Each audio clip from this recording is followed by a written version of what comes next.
Hello, this is Storybooks channel. New videos are posted every day. Subscribe and click the bell. Anthony was always a man of integrity and fairness. More than anything else, he valued loyalty.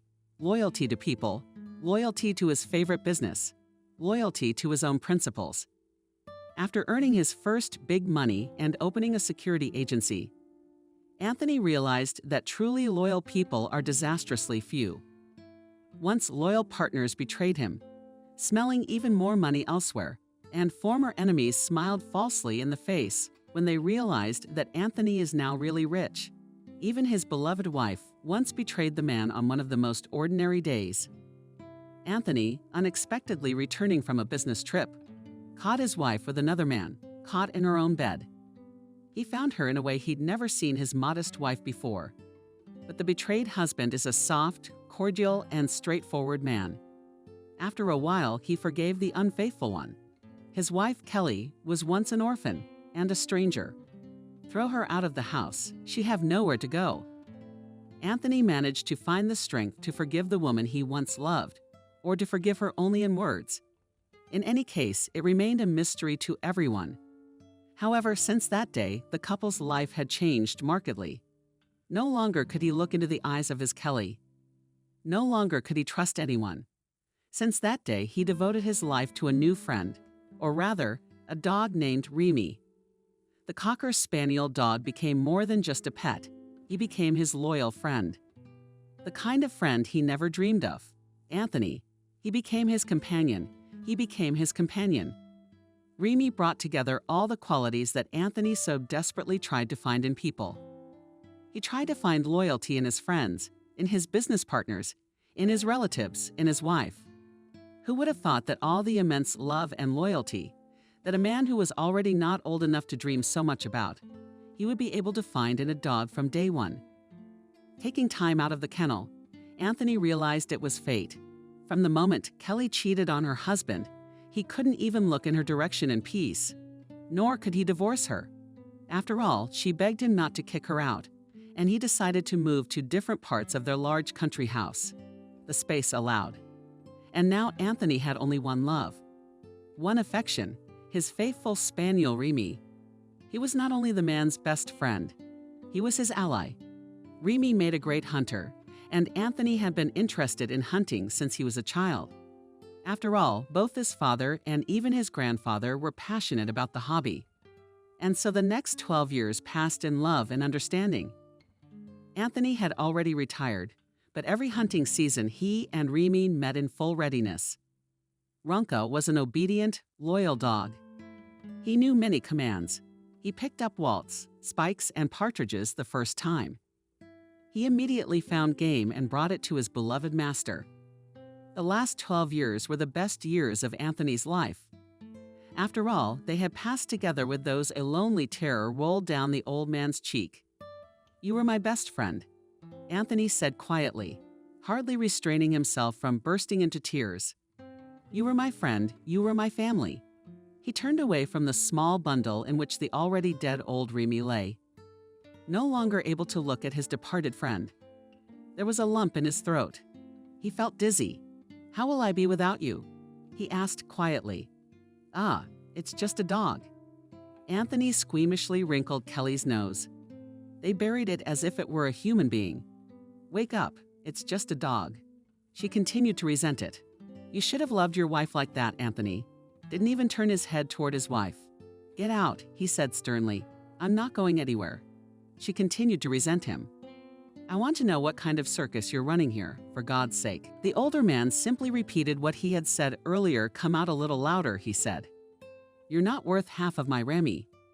Without making a sin of it, let's just leave the funeral." Kelly rolled her eyes demonstratively. "You're welcome," she shouted and took a quick step toward the exit of the small cemetery where pets were buried in this expensive village. "Kitty goths," she lamented to herself, all dancing to his tune while he went crazy. "I wish someone would tell him it's not normal," she thought. Kelly was a solid, well-fed woman. She had met Anthony when she was 25 and he was 28. It probably couldn't be said that Kelly had ever really loved her husband. She probably didn't know how to love at all. After moving to the big city and having nothing but good looks, Kelly went looking for a wealthy man, looking for someone who could provide for her life. Kelly grew up in an orphanage. She grew up in horrible, even inhumane conditions. Maybe that's why she didn't know how to love. Maybe that's why she only saw people as tools for her own ends. Maybe she did, or maybe it was just because she was such a cold, calculating person, devoid of empathy. When Kelly reached adulthood, she sold the room in the communal apartment that she had gotten from the state and immediately invested all the money in her appearance, moving to the big city. Kelly began to search for a husband rich and successful. From 18 to 25, Kelly changed a lot of men, but all of them were not what she wanted. It wasn't until she met Anthony that she realized this was the one for her. Initially, Kelly had a very different goal in mind.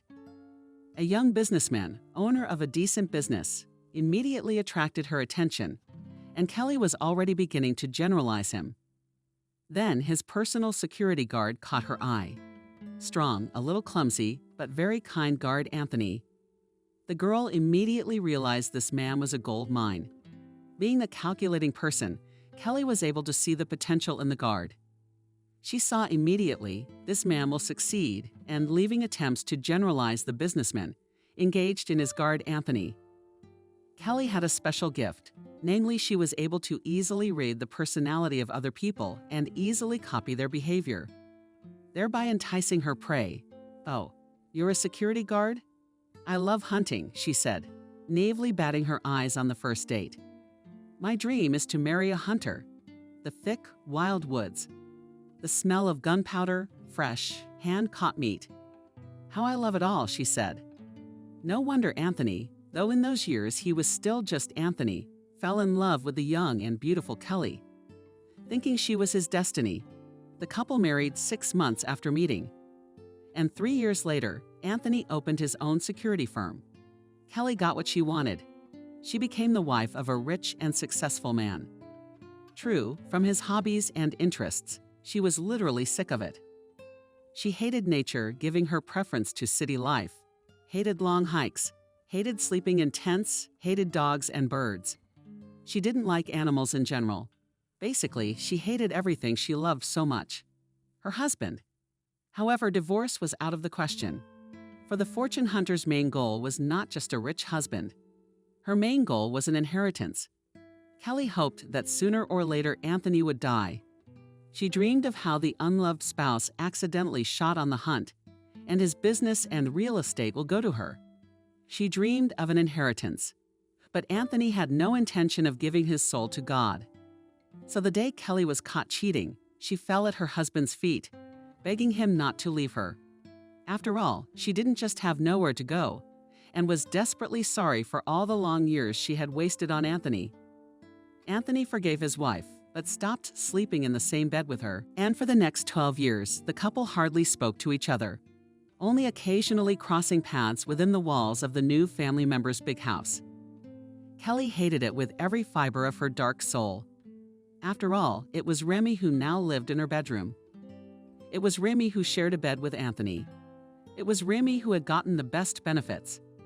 It was Remy who had invested so much time and money, while Kelly was living in her house as a live-in, not a full-time wife anymore. Yes, Anthony did not kick her out of the house, but he had lost all interest and most importantly respect for her. No longer did he look at her with a loving gaze. No longer did he adore his wife. She often wondered if the affair had been worth what her life had become. Cheating, of course, had no answer to that question.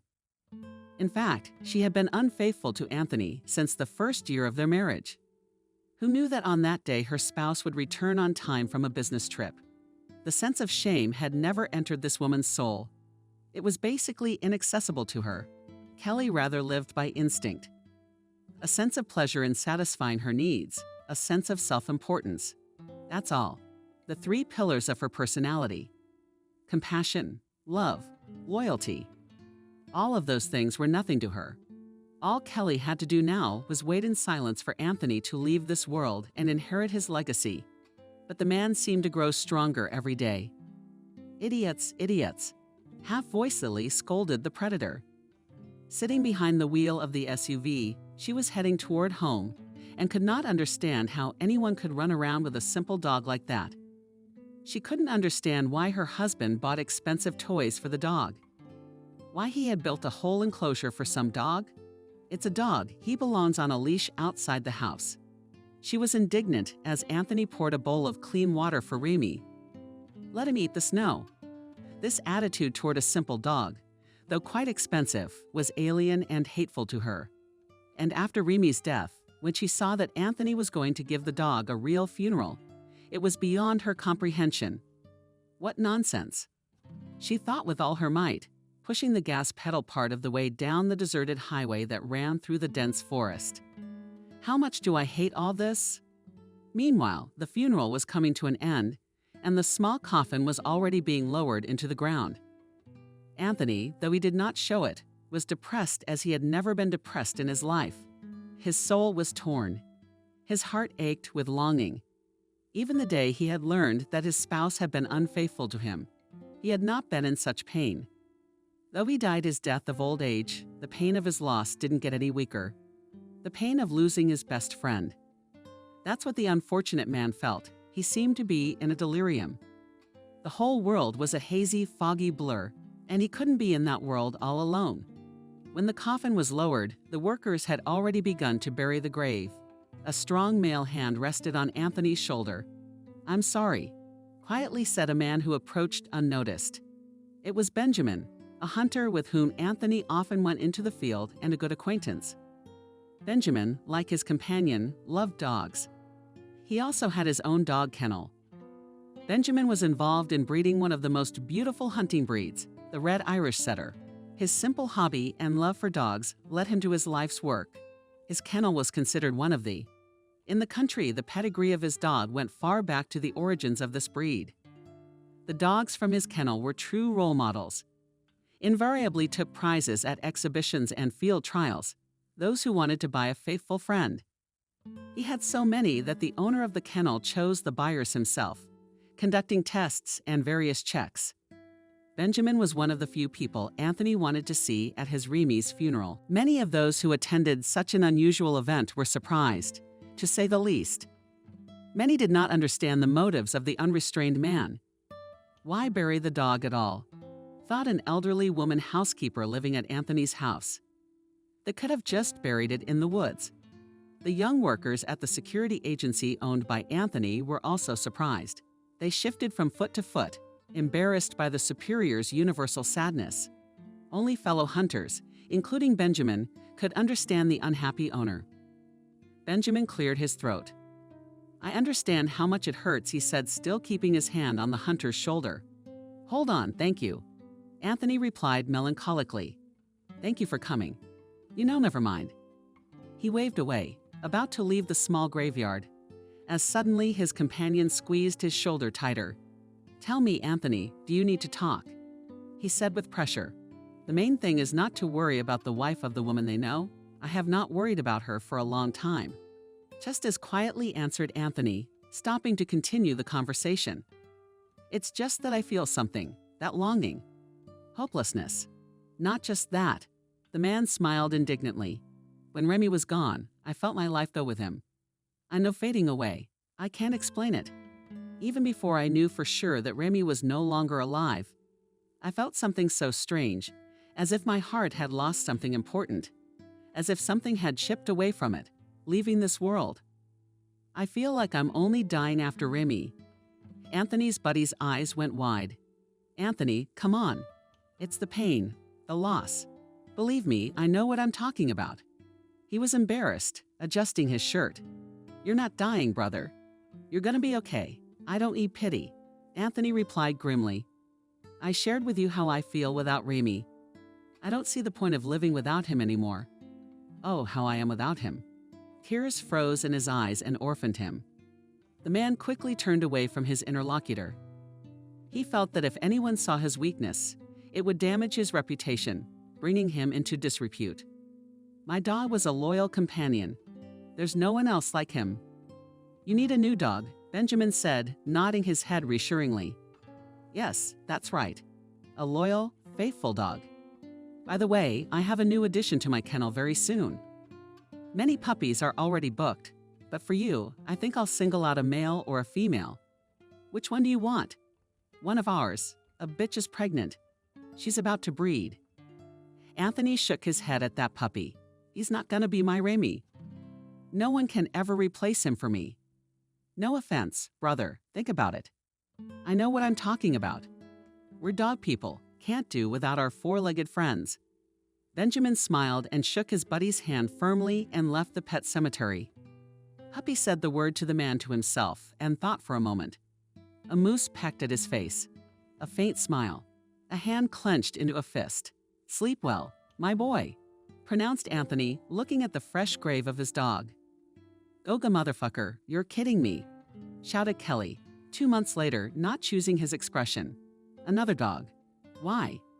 Anthony seemed not to hear his wife, for all his attention was focused on the puppy. A month and a half after Remy's death, Anthony, after careful thought, decided to get another dog. Every day after the funeral, he felt worse and worse. It was as if the once active man was getting older and older. Every day he lost all interest in life. The colors of the world became more and more pleasant and colorless. It seemed to him that he was ready to die. Trying to find the will to live him, and an important decision was made. Puppies to be called Benjamin and arranged for a viewing. Anthony arrived at the kennel of his dog. He saw immediately a very young puppy. It was only 3 weeks old. The unsightly and clumsy puppy had only just opened his eyes and did not know how to do anything at all. According to the kennel's rules, you could only buy a dog when the puppy was at least 3 months old. However, Benjamin knew his mate well. He could be trusted. After another 2 weeks, Anthony Pavlovich was already driving home from his friend, and a new family member was sitting in the back. The puppies had already had all the necessary vaccinations, kennel branding, and even the passport was ready. A little red-haired Irish setter named Mario was now to be Anthony's new best friend. Anthony, damn you.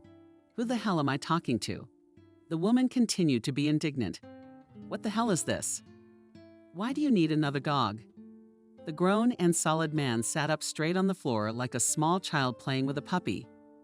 Little Rio wagged his dainty tail merrily and fidgeted in one place as if he were a doll. Anthony laughed, looking the doggy over with a why people palm. He muttered, "Do you know what his full name is? Who are you talking to?" The lady asked irritably, rubbing her nose. "Do you look like a matman? Rio de Janeiro."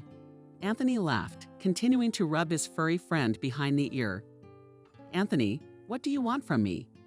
"Woman." Finally, he turned his attention to his wife. "You got a problem with that.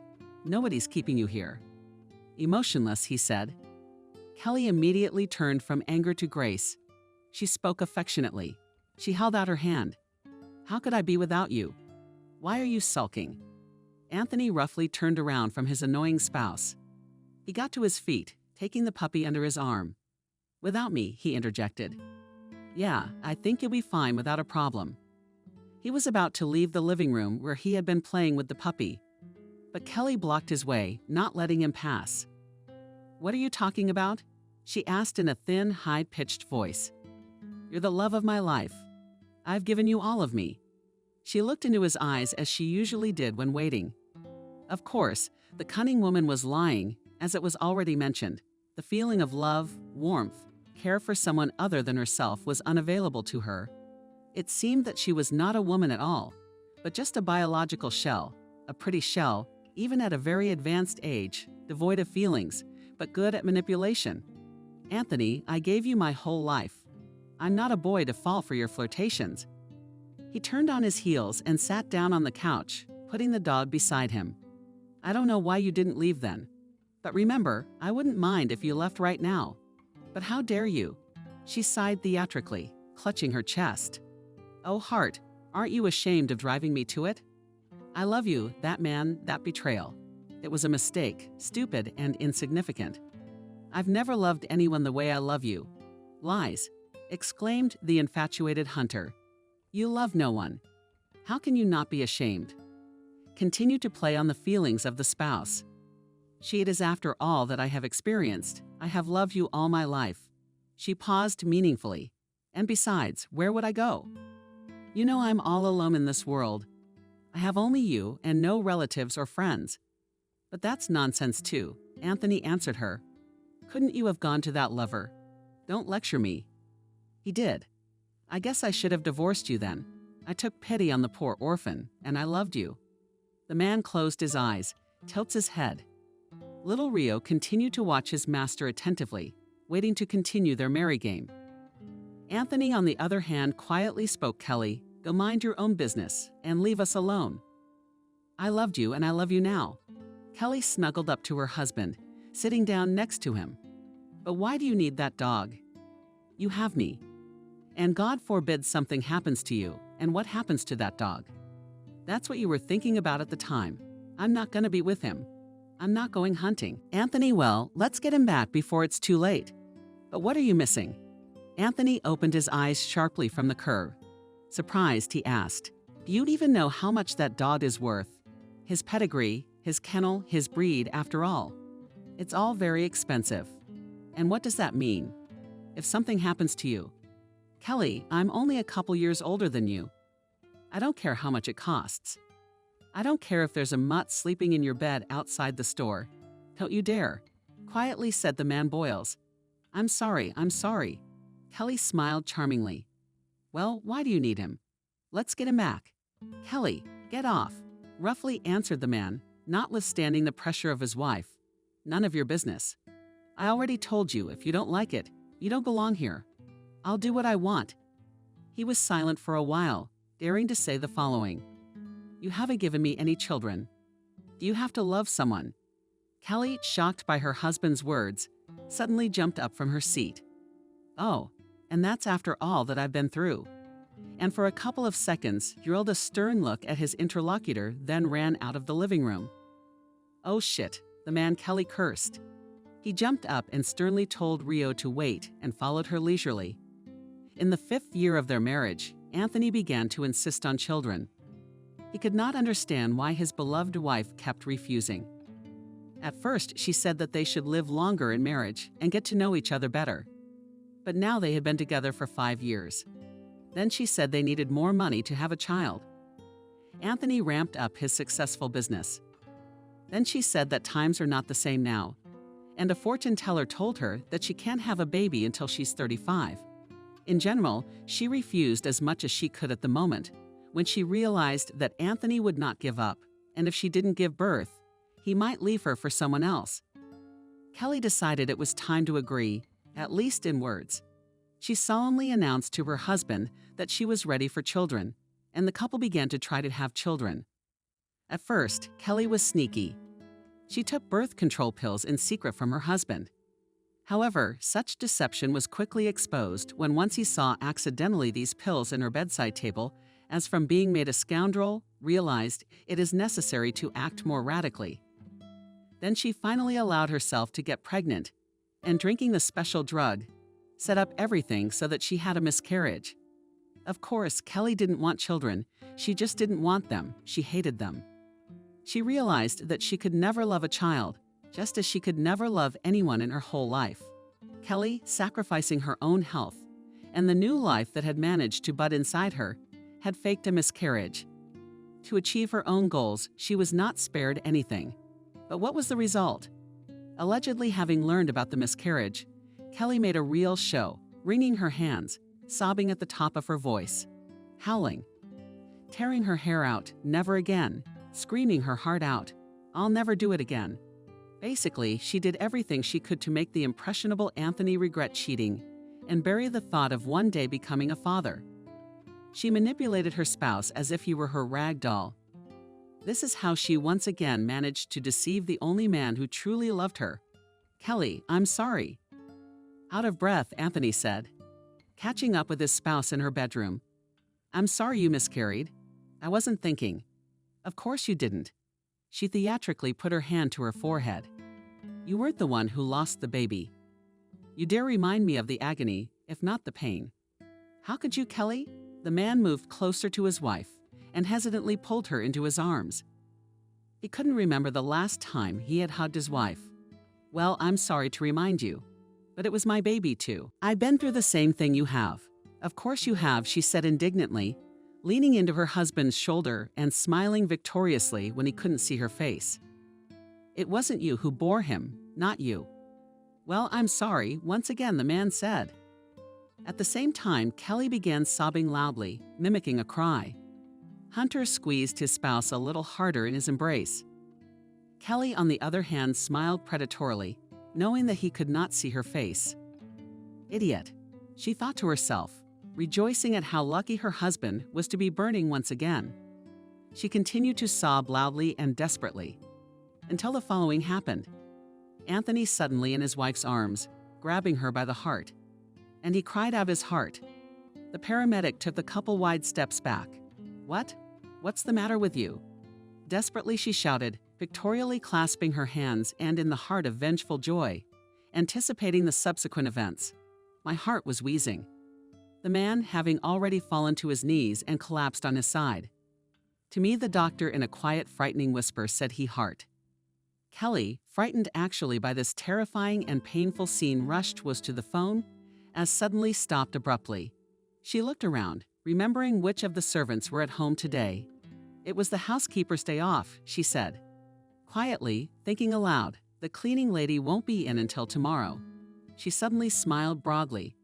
We're all alone in the house. Kelly. Anthony was already losing consciousness, but was still holding on to life. With a last effort of "Will you ambulance?" as hoarsely he squeezed out. "Like hell I did," she replied, smiling wryly. "Who can prove that I saw you lose? And I can't wait any longer, I'm sick of you. All I want is your inheritance."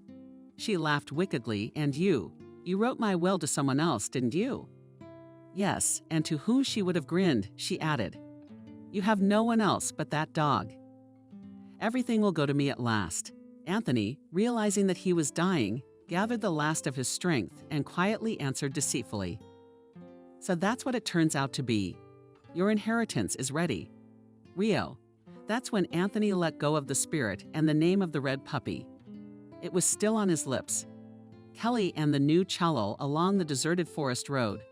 Upbeat music could be heard from the speakers. A bloodthirsty smile froze on the criminal's face. She was wearing wide sunglasses. A black silk scarf was tied on her head.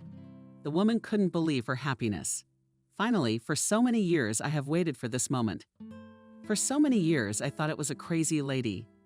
And she was reading to us on the highway, practicing a complicated speech. Her husband had finally died. Died in her arms. And in fact, she's the one who finished him off. She's the one who didn't call an ambulance. She gave him a heart attack with her tears and tantrums about the child she killed. The cause of death turned out to be just such a massive heart attack. Of course, if help had been rendered in time, Anthony could have been saved. But that was not part of Laura's devious plans. And now that Anthony's funeral was settled, it was time to do what Kelly had dreamed of all the years of their marriage. It was time to deal with the inheritance. She drove to the notary, rehearsing how she would sob uncontrollably, playing on the pity of those around her. She was already approaching the appointed place when she suddenly remembered that she wasn't entirely alone in the car. "Right," she exclaimed. She braked sharply. There was a sharp squeal of brakes, and Kelly swerved off the highway, stopping on the side of the road at the fork in the road. She turned around to the back seat. "You hissed," she hissed, pointing a finger with a long purple nail at the small, puzzled huff of this puppy. The doggy tilted his head to the side, of course not understanding what was going on after his owner disappeared to an unknown destination. He decided that this woman was now his main mistress. He bobbed his thin tail happily, not expecting anything bad to happen. Kelly did not stop, as if she wanted to unleash on the unconditional creature all the emotions that she could not express before Anthony. "You shit all over my house." She was cursing at the poor dog. "You nasty, stinking dog.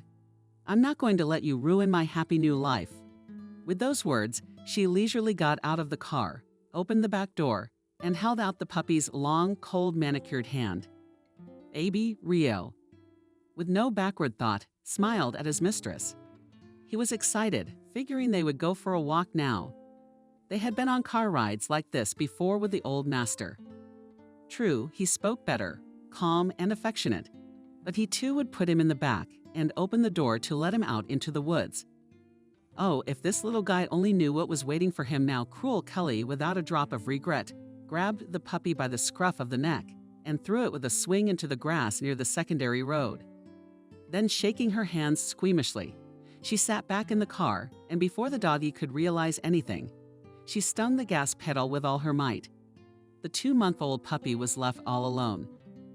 At first, he thought it was such a fun game and quickly, and Fuck rushed after the departing cars. But it was all for nothing. He was exhausted and yapping pitifully. He wandered quietly along the highway, abandoned and unwanted. Kelly at the same time turned on the loud music in the cabin and cheered.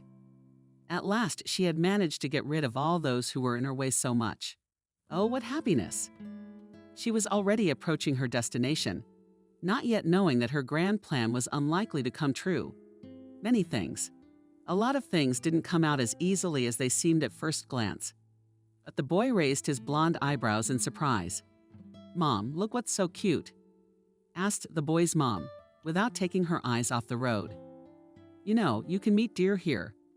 The forest is just around the corner. Look carefully, Thomas." "No, look, I think there's a dog." The boy kept pointing out the window. "Mom, he's all alone." "Why is that?" "Let's stop."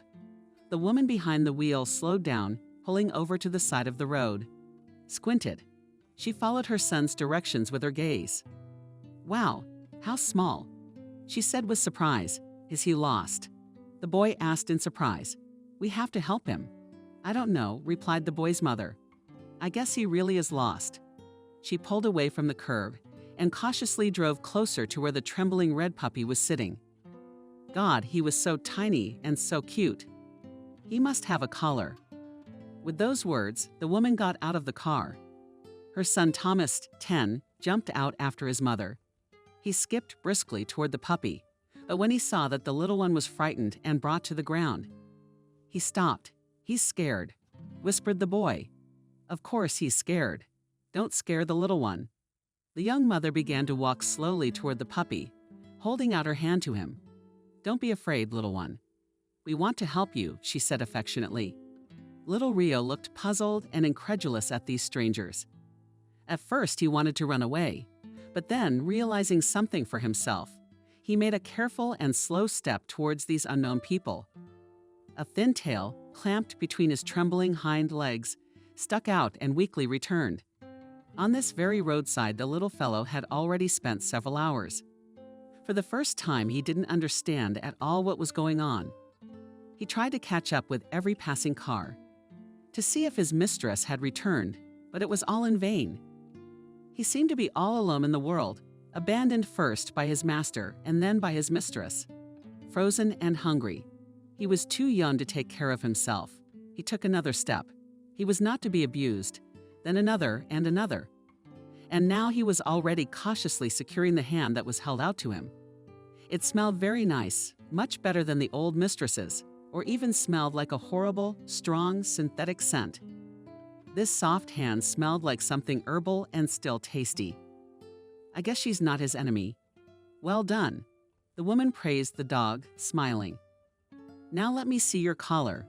She gently took the baby under her breast, lifting him into her arms. He cried out softly, but when he realized he was in no danger, he accepted the fact that he was being probed. The young woman twirled the collar in her hands. Nothing, just a regular collar, but a rather expensive leather one. There was a little hard capsule in the middle with all the phone numbers. No address to take the puppy to.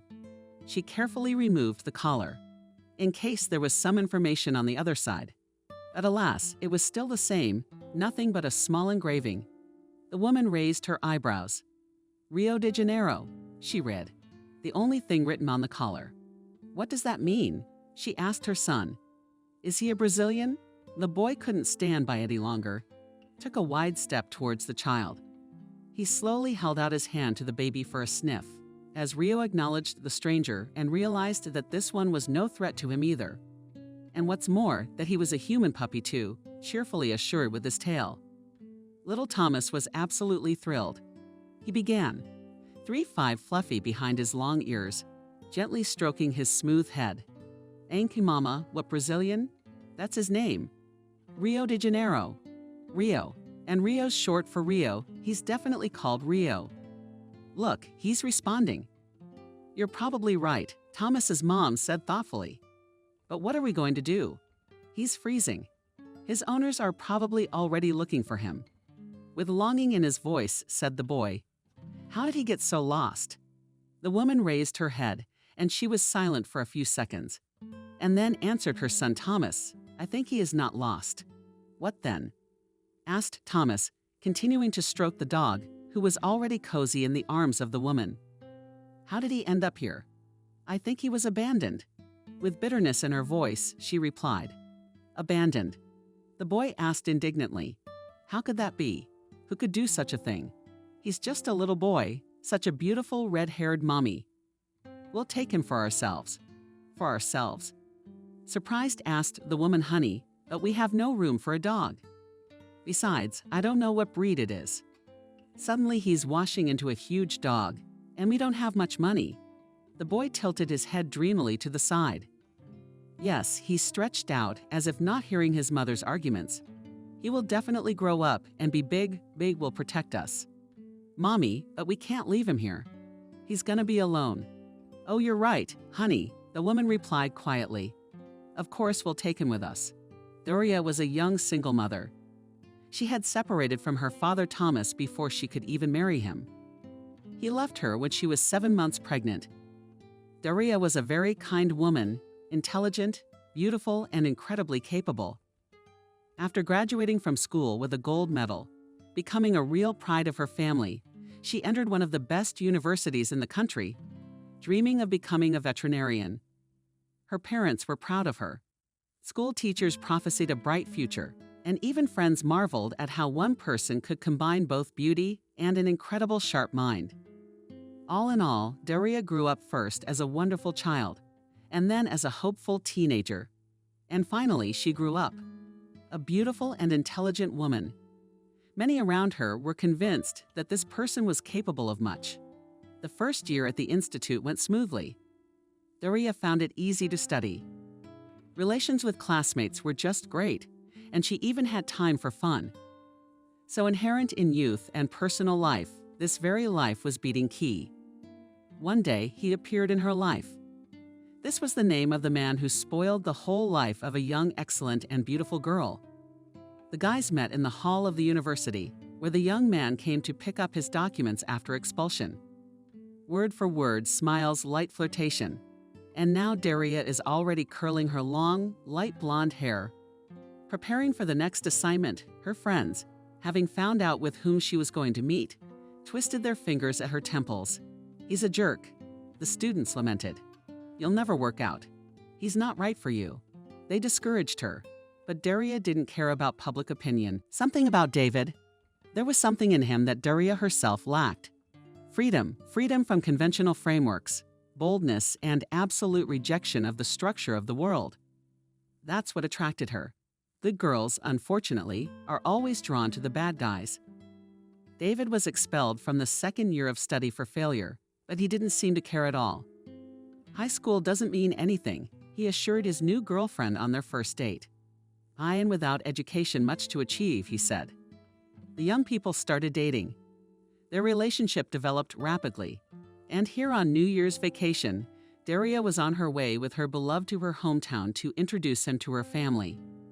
The parents of the girl were in complete shock. Mitri turned out not at all who they would like to see next to their daughter. His long hair was gathered in a neat bundle, all his hands in strange tattoos, and between the eyebrows there was a piercing. David's mom, when she saw her daughter's boyfriend, grabbed her heart. Her father didn't bother and just threw them out after he made some unpleasant remarks about their modest home environment. Doria sobbed, unable to remember herself from grief. For what? What had he done to you? Angrily, she asked her parents. He's not at all what he seems at first sight. But her mother and father held their position, strictly forbade her to meet this young man, which awakened in Doria a real rebellion. If you do not accept my David, then you are no longer my parents. She shouted in her heart the girl's father, having decided that soon she would realize who she had messed with, glumly replied, well, that means that you are no longer our daughter. Doria lost her parents overnight. She cut off all contact with them, preferring her lover to her family. The girl returned to the hostel with mixed feelings. Resentment choked her, but it was too late to retreat. She stopped communicating with those friends who were against her David. David himself forbade her to communicate with some of them, and many of them cut off all contact with Daria. When Daria found out who she was dating, sometimes it seemed to Daria that the whole world was against them. Against her, against David, against their relationship. She didn't know how to go on, but she knew one thing for sure: no one could ever separate them. Another 6 months went by like that. And here Daria, having quarreled with absolutely everyone, decided to move out of the dormitory and start a life together with David. The student moved to live in the apartment of her beloved A.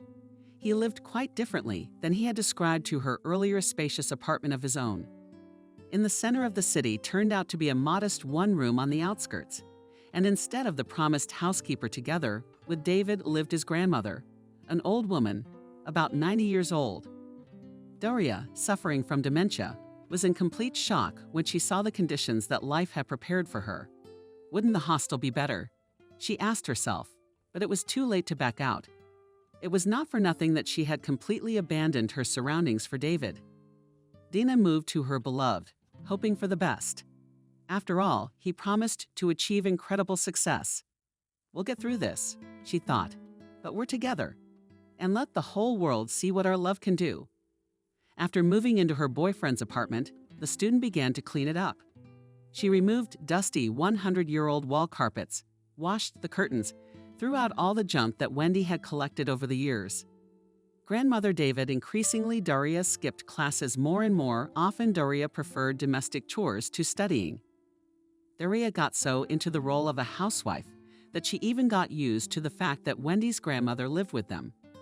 She was quite a sweet old lady, at least as long as she didn't scare with her sleepwalking at night and strange behaviors. She'd leave the gas on, open the window wide open in the cold. The life of a young, promising girl slowly began to fade. She had already completely abandoned her studies. Her mood was more and more often floating at zero. She seemed bored with everything. David didn't seem so rebellious and rather an infantile singer. And even Wendy turned out to be an unusual grandmother, but a crazy old woman. Everything that Daria had fantasized about David turned out to be false. It turned out that he was expelled from the institute, not because he was carried away by a promising job on the side, but because he was simply lazy. And even the money on which the guy took his beloved to cafes and movies was not his income. It was his grandmother's pension. More and more often David did not appear at home. More and more often young Daria spent her evenings in the company of Wendy, cleaning up the mess the mad woman was making. Of course, kind Daria did the best she could and felt sorry for Wendy and tried to make her well. Inviting doctors home, and even washing the old lady in the bathtub and brushing her tangled hair. That day, when Daria, who had already lost patience and was tired of this life, was about to leave, a photograph caught her eye. It was a very old photograph. It had fallen out of the closet when Daria was packing her things. Daria looked at the photo and marveled. There was a picture of herself in the photograph. Yes, that's right. Wendy, only a very young, beautiful, laughing woman. She was holding some kind of miraculous apparatus and was wearing a white robe. And from the inscription on the back of the photo, Daria was surprised to realize that the old woman, suffering from dementia atheism, had once been a leading researcher with a PhD. Digging through the box from which the picture had fallen out, Daria learned a lot about Grandma Wendy's past. She had once been a prominent member of society, beautiful, intelligent, and self-reliant. The girl's heart clenched with pain and resentment for the old lady. Did she deserve such a life? That day, Daria never made up her mind to move out from David. She waited for the young man and had a serious conversation with him. Daria insisted on treating Wendy's grandmother. After all, she'd once been a well-respected woman. Did she deserve to have her own grandson take her pension? She deserved all of this. Why was the only person who had anything to do with her now was a girl who was a stranger to her? A girl whose name she couldn't remember and whom Wendy used to scare. Every time she went into the kitchen and thought she was a thief, Daria insisted that David should go to work. and on Wendy's good pension to look for a boarding house worthy of her, where the elderly are kept in cleanliness and comfort. But the indifferent David only lazily waved it away. Daria insisted, and then he got really angry. "Aha, you're so clever," he shouted angrily. "For her looks. How am I supposed to live then? Her doctor's pension is my main income. Do you know how she behaved when I was a kid? No, then mind your own business. She ain't going to no goddamn boarding school. Let her stay at home, she ain't got much time left anyway. To smoke the sky." Daria was in complete shock at what she had heard, because David's parents had died when he was a teenager. Wendy had no other relatives. Daria had grudgingly stayed in the apartment for the sake of Wendy's grandmother. Now she has completely abandoned her studies. She takes care of the infirm old woman.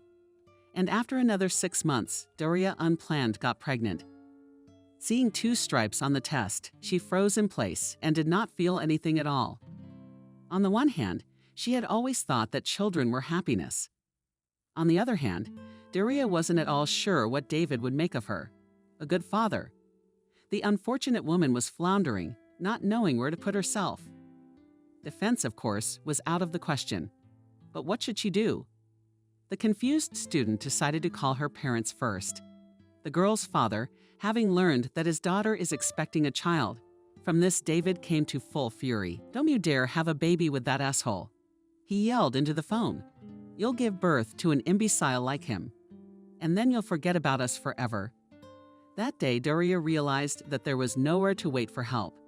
She waited for David and told him the latest news. But he only lazily waved away his chosen one, and then ate the dinner she had prepared. He smirked cool on an exhalation, he reported. "What does that mean? Are you entitled to any benefits now?" "Yes." With her head, the girl realized that there was no hope for change in her young man at all. The young heart continued to believe it. Will he change when the baby is born? With a huff, she thought, a baby will make him a better man. Meanwhile, David found out that a single mother's allowance would be more than a married mother's, and plans for a wedding had to be canceled. Under the judgmental and curious stares of former fellow students, Daria hurried to the dean's office. She had come to do something that no one expected her to do: to take her documents from the university without graduating.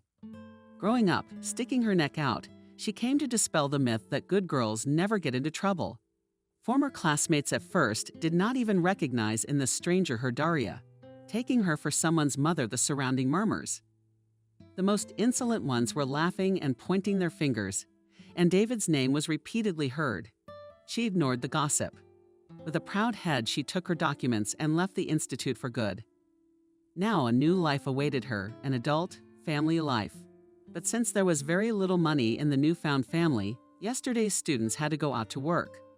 Unfinished higher education did not give any advantages, and without experience they didn't take them anywhere. So poor Daria had to go wherever there was any money to be made. A dishwasher in a cafe. She invested the money she earned in the needs of her future child, buying all the things necessary for him, and saved the rest for a decent old age for Wendy. David, for his part, was not investing in any way. He almost stopped showing up at home. And at some point, Daria was horrified to discover that the money she had set aside had begun to disappear. When she called her future spouse for a serious talk, she learned a terrible thing. David suffered from mania, and almost all of Daria's earnings went to gambling. The heart of the future mother was shattered. She didn't know how to go on living. Her parents abandoned her. She had no friends left, and the man for whom the promising student gave up her future betrayed her. Or rather, not even so simply turned out to be completely different from the one whose image she drew in her amorous imagination. That's all, banal and bitter. Daria would like to leave him now, but her caring heart clenched with pain for Wendy. How could she be without her, 7 months pregnant? It was all decided by chance. One winter's evening, David didn't come home alone. Next to him was a young and pretty girl who embarrassingly hid her eyes. David proudly announced that he was in love, and in a rude way, asked Daria to move out the same day, so Daria had to leave the place she used to consider her home. Abandoned by everyone, a lonely loner. She just didn't know where to go if it wasn't for the baby. What was the young mother carrying under her heart? Daria would probably have given up, but for the sake of her baby, she gritted her teeth and fought on. A couple weeks later, dude, at the not-so-educated ex-girlfriend's house. Luck smiled on her, and Daria met a married couple who were on the lookout for a live-in housekeeper. She had found them through the classified ads. These kind people took the pregnant girl in, giving her a job and shelter. Daria worked in the sweat of her brow, with no memory of rest. The life she created for herself now, after 10 years of almost continuous labor, was achieved through pain and tears. And then she gave birth to a healthy baby boy and named him Thomas. And all these years she raised and educated him alone. She managed to get out of the hole into which the once young, desperately in love student had fallen. Of course, David's situation is not brilliant now, but she can still afford to rent a decent apartment and have a car to support herself and Thomas. What's life like? Far from ideal, of course. But Daria is happy to have what she has. She never made peace with her parents. The resentment against them was too strong. And what was expected? Some nothing is unknown. He didn't even answer the incoming call when the young mother called him from the maternity hospital. Daria was deprived of the future that everyone around her had so long and persistently prophesied to her. She had chosen her child over her own blood. Maybe someone will find her actions silly, or maybe someone will recognize in them themselves or their loved ones, and at least mentally support this young, selfless mother. In any case, David's life was the result of her actions. She never got a higher education and a prestigious job, but now she had more than money. David had a healthy and well-behaved son. She worked in a veterinary clinic, just as she had once dreamed. Of course, she didn't manage to become a doctor, but the vacancy of an administrator was quite accessible to her. And now in their lives there is a puppy, a small, and without a nice creature, which also needs support and protection. Maybe Daria will still find her happiness. Anything can happen. Who knows? The door to the apartment swung open and a happy Thomas ran inside, waving his arms happily. "We have a dog. Yay, dog," he shouted with joy. "Mom, where is he gonna sleep? Can he sleep with me?" "Oh, please," the boy made a funny grimace. "Oh, Thomas, but don't get ahead of yourself," stopped the uncontrollable joy of the child's mother. "He still needs to get used to us, We'll find a corner for him now." With these words, Daria slowly lowered the puppy she had been holding in her arms to the floor. Little Rio froze fearfully in place in front of him. He looked around uncertainly and trotted forward by his tail. "Oh, he's so fast," Thomas said excitedly. "Mom, how old do you think he is?" Daria frowned. "Oh, I don't know. Honey, this is the first time I've seen this breed of dog. I think he's still very young. No more than 2 months, 2.5. How much work do we have to do with him?" That's how little Rio settled in with David and Thomas and became a full member of the family. He seemed to grow by leaps and bounds. Growing bigger and smarter every day, Daria was not wrong in saying that the family still had a lot to look forward to. Rio turned out to be a real tomboy. He ran around the apartment like a bullet, demolishing everything in his path. Outside on a walk, Rio kept all the pigeons in the neighborhood busy when he saw birds. His funny face changed immediately, becoming more serious and attentive. In addition, Daria learned to toilet train the baby. In general, the family's life became much more complicated, but much brighter and fuller. One day, Daria found out that the collar they found Rio with was too small for him. She started looking for a new accessory on the internet, all the while mindlessly twirling the small collar in her hands. Maybe she should give it to someone. Daria was about to place an order from the store for another road behavior, a bag of food. I couldn't resist adding a toy for Rio. Suddenly something caught her eye. That capsule she'd noticed the first time she'd met Rio. It seemed she wasn't so simple. Daria spun it around in her hands, frowning slightly. "Thomas," she called to her son from the other room. "Thomas, come here." The boy was immediately at his mother's side. In his hands dangled a puppy, obviously quite tall. After their recent walk together, his eyes were closing and his paws hung limply, letting the world know how tired he was. Thomas held the baby carefully with both hands and glanced unhappily at his mother. "What's the matter? Can't you see I'm busy?" Daria laughed warmly. "That's interesting," she clarified. "How what?" the boy asked indignantly. "I was putting Rio to bed." "Honey, he's not a baby." Laughing, she replied.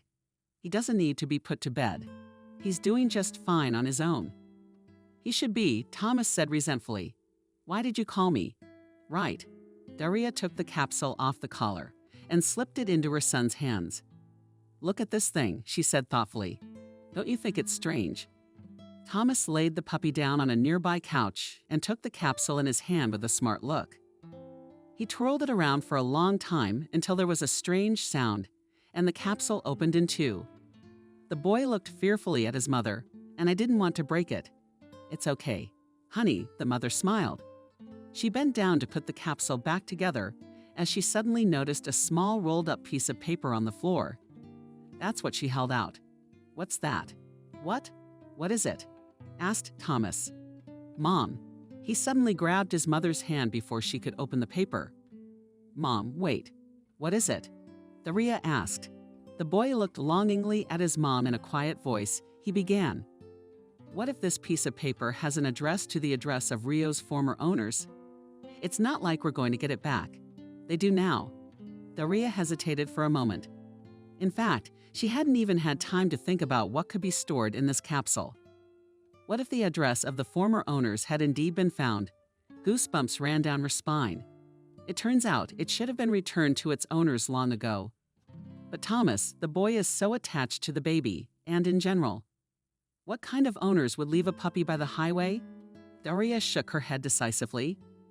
"No, Thomas, that dog is ours now and no one else's." She replied confidently. If the former owners cared about the puppy, they wouldn't have left him out on the street to freeze. "Yes," Thomas answered cheerfully. "You're right, Mommy."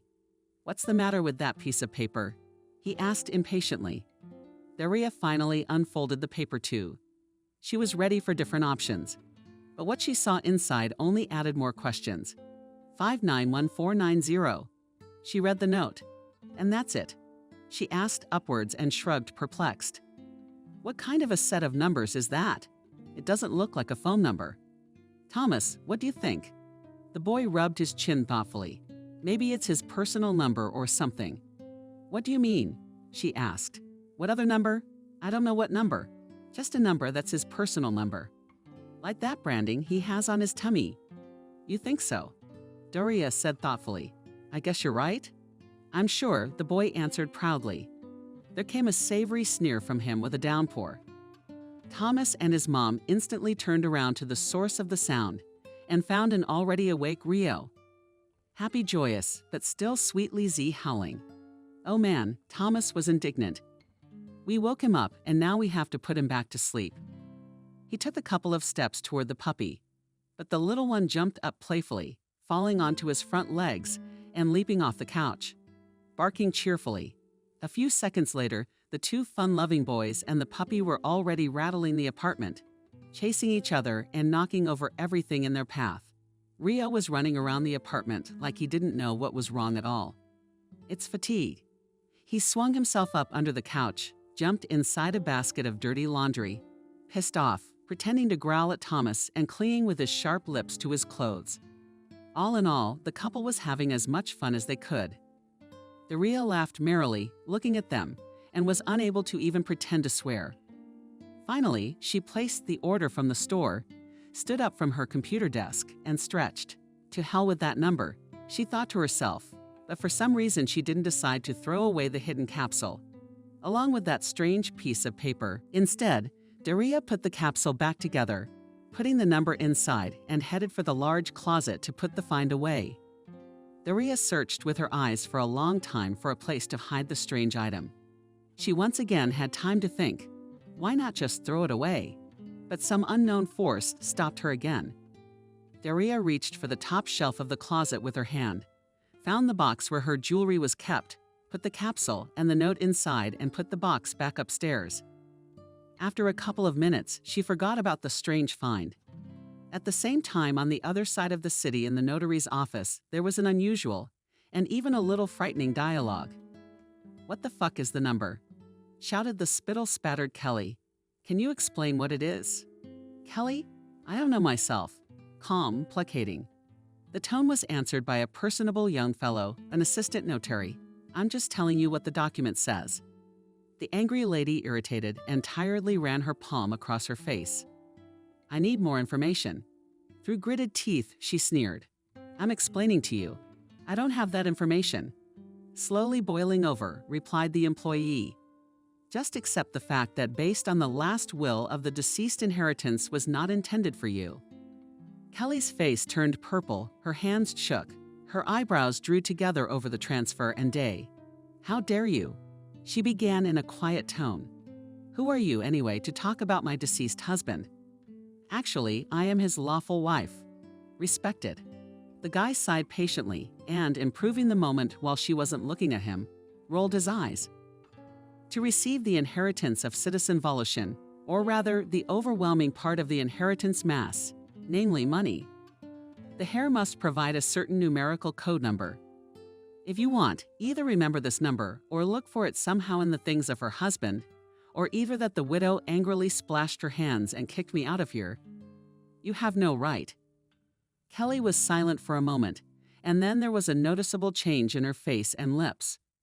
She smiled benevolently, which seemed especially creepy in contrast to her previous mood. Did her eyes sparkle with a greedy gleam? She changed her face instantly. Anger was replaced by coquetry. Even the widow's voice changed when she asked, "So you know the number?" "What?" The employee was outraged, involuntarily making a repulsive gesture. "No, of course not." He wanted to leave the meeting room where he was having the conversation. With this tired of left customers, but stopped to say yes, even if I knew, I would not tell you at least, because I have no right to do so. And at most, because what rights are you talking about? Suddenly, his assistant was interrupted by his voice. A mediocre boss. In the spacious office appeared the one with whom Kelly had spent the most time in recent months. The notary himself, the notary to whom the late Anthony always referred, a solid man, smiled broadly at his client and looked at his assistant with disapproval. "What are those tones?" "Benjamin," gently but menacingly he asked, "you can't talk to a lady like that." "Yes, of course," the boy sneered and did not continue the dialogue.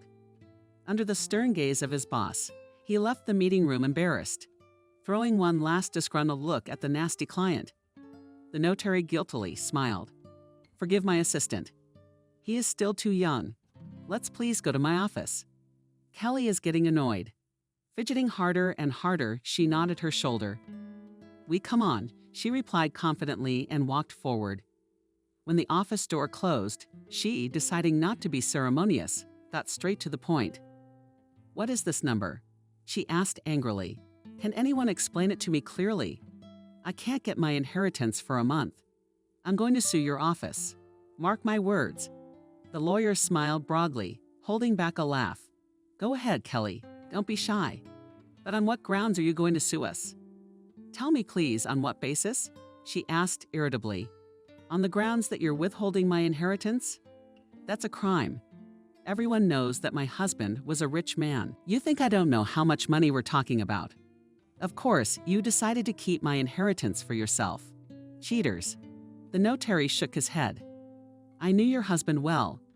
He was not only rich, but also incredibly honorable. That's one thing. Secondly, the certificate of inheritance is issued after 6 months from the date of death. As much as I'd like to, I can't give you access to the inheritance, as you put it, until that time has passed. You've applied for an inheritance. Now, by law, we must wait for all other interested parties, if any, to do the same. And finally, who gave you reason to believe that your late husband's estate should go to you?" In a split second, the restless woman was next to the notary's desk and cracked her fist on it with a rumble.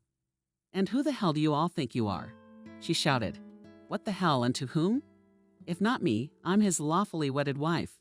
To whoever gives you the secret number as stated in Anthony's will." The notary answered calmly, "I've told you so many times.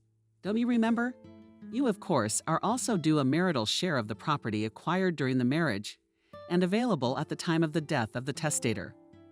Once the statutory period passes, then we'll see what and how to distribute. Kelly seemed to almost explode, literally. What kind of nonsense is this? She asked, looking up, wondering when he'd even gotten around to making that weird will. He had a heart attack. Suddenly, he couldn't know he was going to die. How is that possible? Everything is possible, the notary answered firmly. In general, wills and make mostly in advance, prudent. And people, of course. And your husband, undoubtedly, was such. But let's return to the subject of our little discussion. You found out the number. Did Kelly throw up her hands? No, I did not. But you said there was something else. Wasn't there? In addition to the number, you have to provide some proof. What kind of proof? Oh my God, she rolled her eyes. Remind me, please. You must prove that you took care of the Brazilian. The notary smiled slyly. That's all I have to say to a person claiming an inheritance. You must give the right number and provide the very same Brazilian, whoever he is and whatever that means. Only then will you have access to the safety deposit box that holds the bulk of the deceased's estate. Until then, you are quite welcome to use what your late husband left to you personally, namely the apartment he left to you, and the house in the Star. Kelly. In fact, the house does not belong to you now either, the notary replied.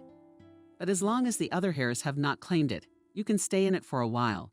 The woman laughed nervously. Look, was he even in his right mind? When he made that damn will, I think he was out of his mind then. Putting his dogs to bed with him, giving them funerals. That's what he did for the last few years of his life.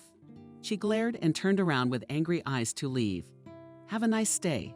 The lawyer, after waiting until the lady was in the doorway, said quietly to himself under his breath, You know, Kelly, I have a feeling that Anthony's death has something to do with you. I don't know how, but I'll try to find out.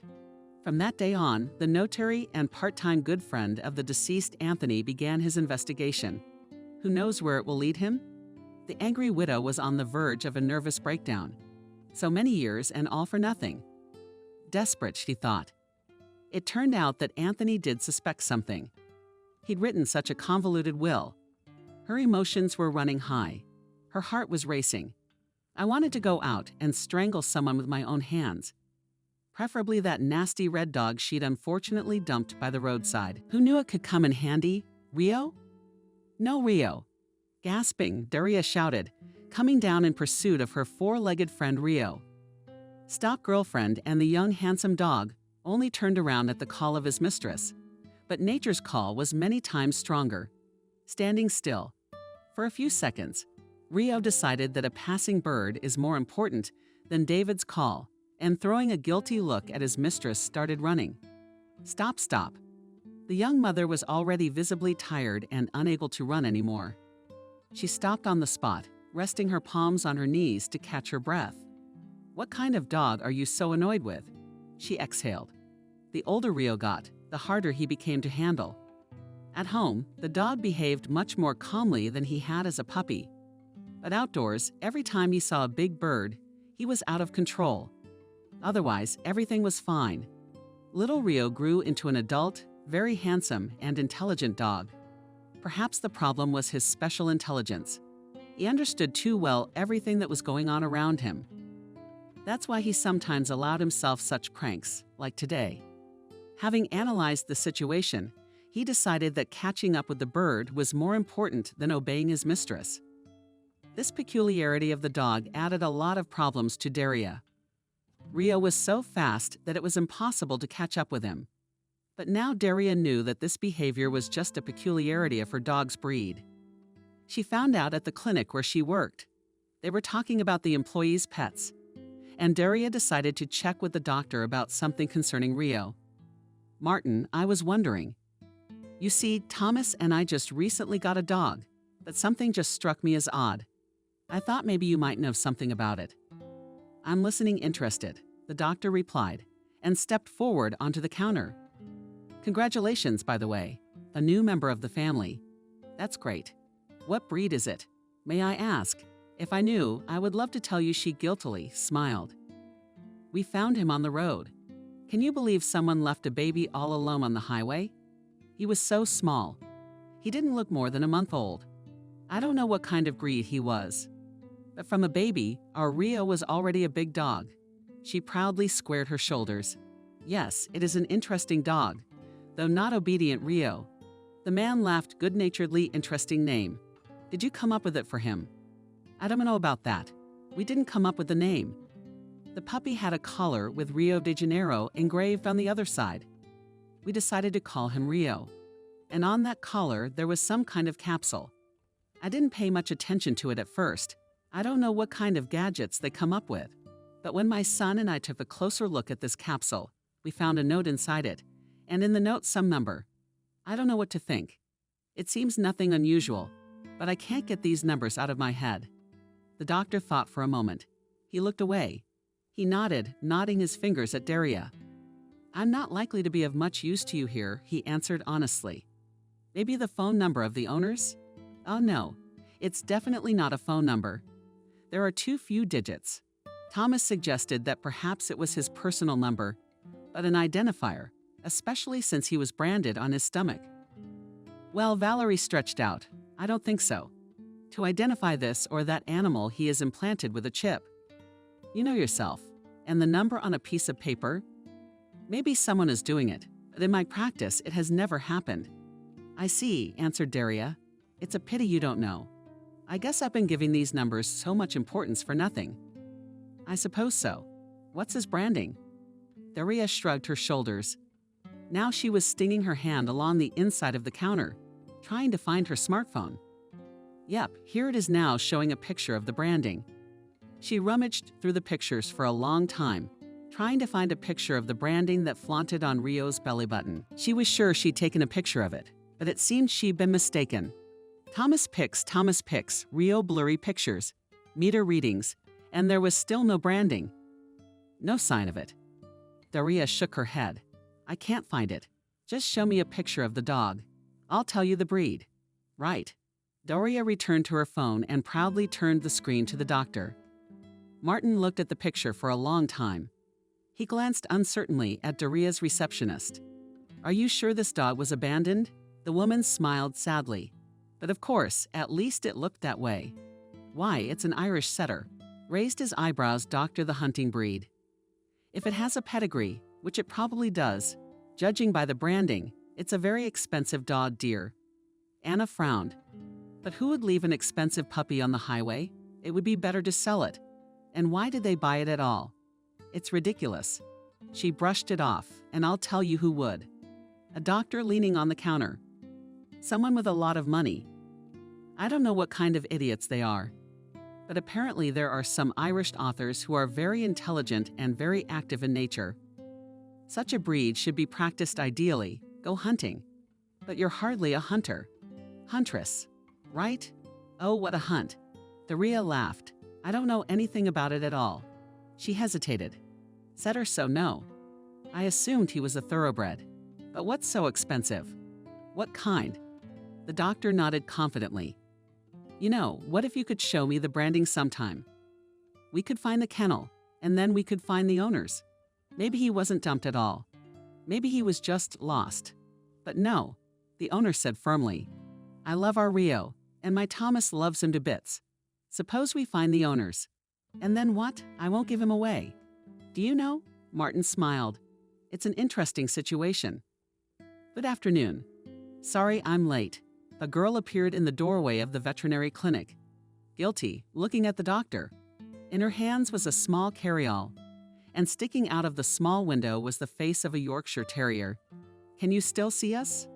Sure. The vet nodded and gestured toward his office. Come with me, please. Daria smiled involuntarily at the sight of the doggie in her socks.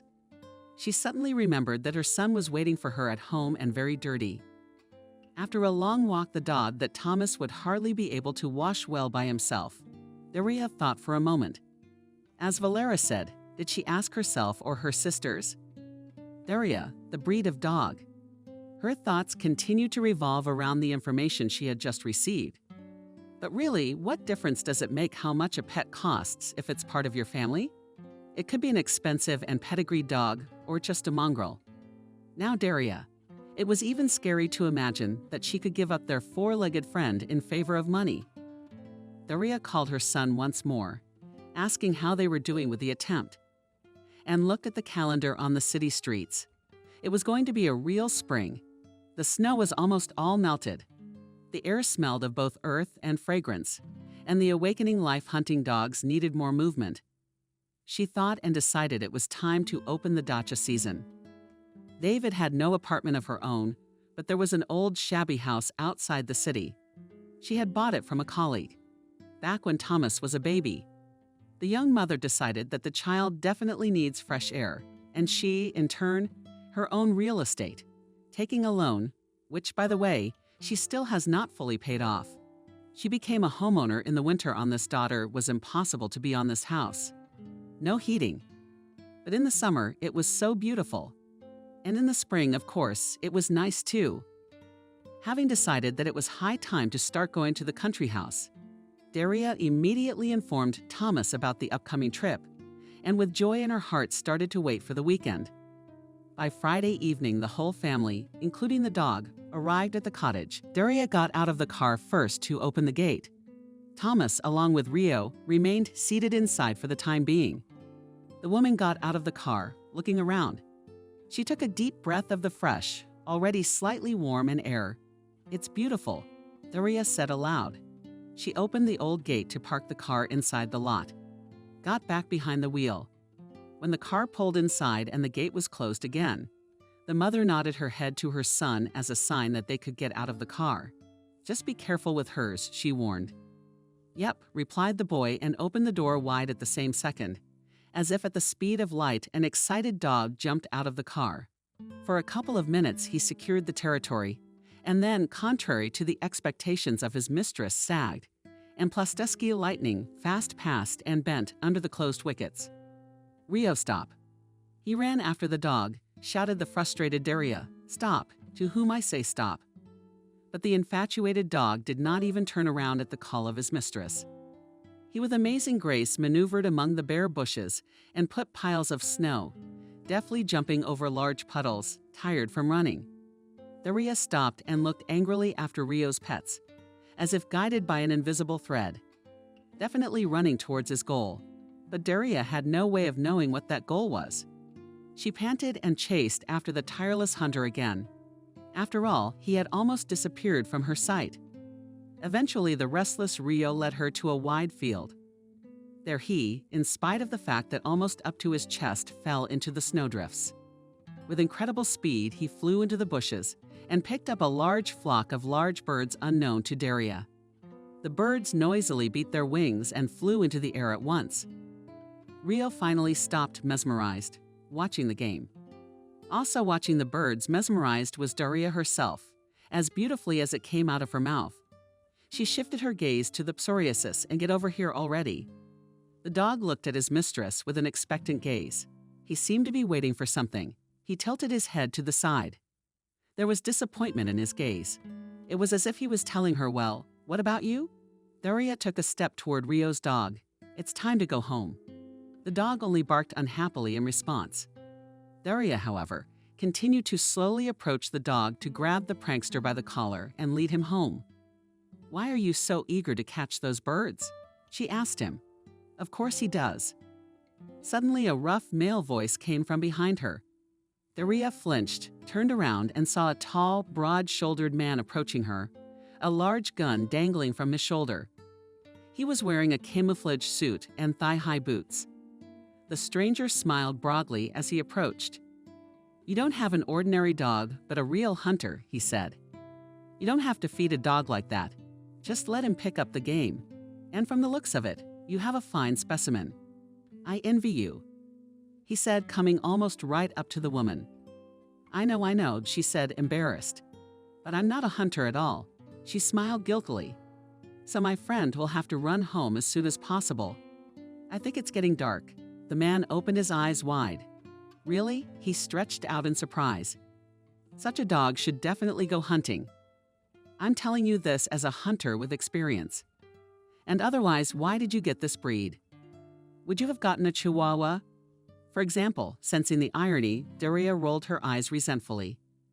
I didn't get that particular breed on purpose. I didn't know when I found the baby that he was such a catch.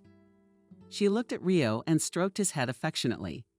At the same time, the dogs sniffed the clothes of the man who approached them. It turned out he was sniffing something very interesting to him. Did you find it surprising? Asked the man. How so? It's a red Irish setter. Such dogs are not on the road. They are not only expensive, but also rare. How come you didn't know? They are. Laughing, replied Daria. My son and I found it on the road. Somebody left a baby on the side of the road.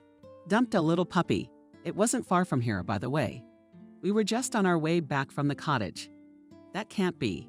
The man replied indignantly. What kind of owners are these? You know, I know the owner of the kennel that breeds these beauties. That man would never, ever sell his puppy to anyone he didn't know. He well selects new owners for his dogs, even conducts various checks and tests. And here it is. I'm totally shocked. He continued to be indignant. How is it? Daria replied in a quiet voice. I guess I'll go now, it's getting dark. Wait. The hunter wanted to take the girl's hand, but stopped, deciding that such a movement would be indecent. What is your name? Daria replied, smiling. Lovely name, answered the man, my favorite since Daria, the goddess of the hunt. She laughed warmly in response. What is your name? Daniel? You can just call me Dan. He smiled. You said you had a house here. Perhaps we could see each other again. I'd introduce you to the owner of the kennel I told you about. He would tell you a lot more about this breed than I think we could meet. Embarrassed, Daria replied. She raised her head and looked carefully into the hunter's eyes. The color of his eyes fascinated her. Blue, bright, like a clear spring sky. We live over there. She pointed with her hand in the direction of her dacha. The plots are numbered. Ours is the third. Come by tomorrow evening, for example. I've taken a few days off work, interviewed my son at school. We'll be here for at least a week. Daniel got a look. I can't tonight. The best time to hunt birds is right around sunrise or sunset. Like now, for example. He smiled broadly. By the way, I was just walking toward the pond. Take a good look. Maybe you could let your dog go for a good run with me, and then I'll bring him back to you. Daria thought about the duck. No, not at all. He put his hands up. You can't shoot ducks now, only Seleznev. He shifted his gaze to the dog that had not killed his leg so far. You know, I think your dog is all for it.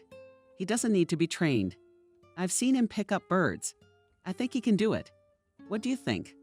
The landlady, of course, was going to refuse such an offer. However, the man's beautiful eyes made it very difficult, this answer option. Of course, she didn't know at all. She didn't know who he was. Didn't know what to expect from him. What if he stole her? She scrutinized the man, then shifted her gaze to Rio. She thought about it. Sorry, but no, she still refused to Daria, and she wished she could say yes. She wanted her dog to do what he was supposed to do, but fear for her pet overpowered her. I don't know you at all. Fair enough. Daniel smiled broadly. In that case, you and I will have time to get to know each other.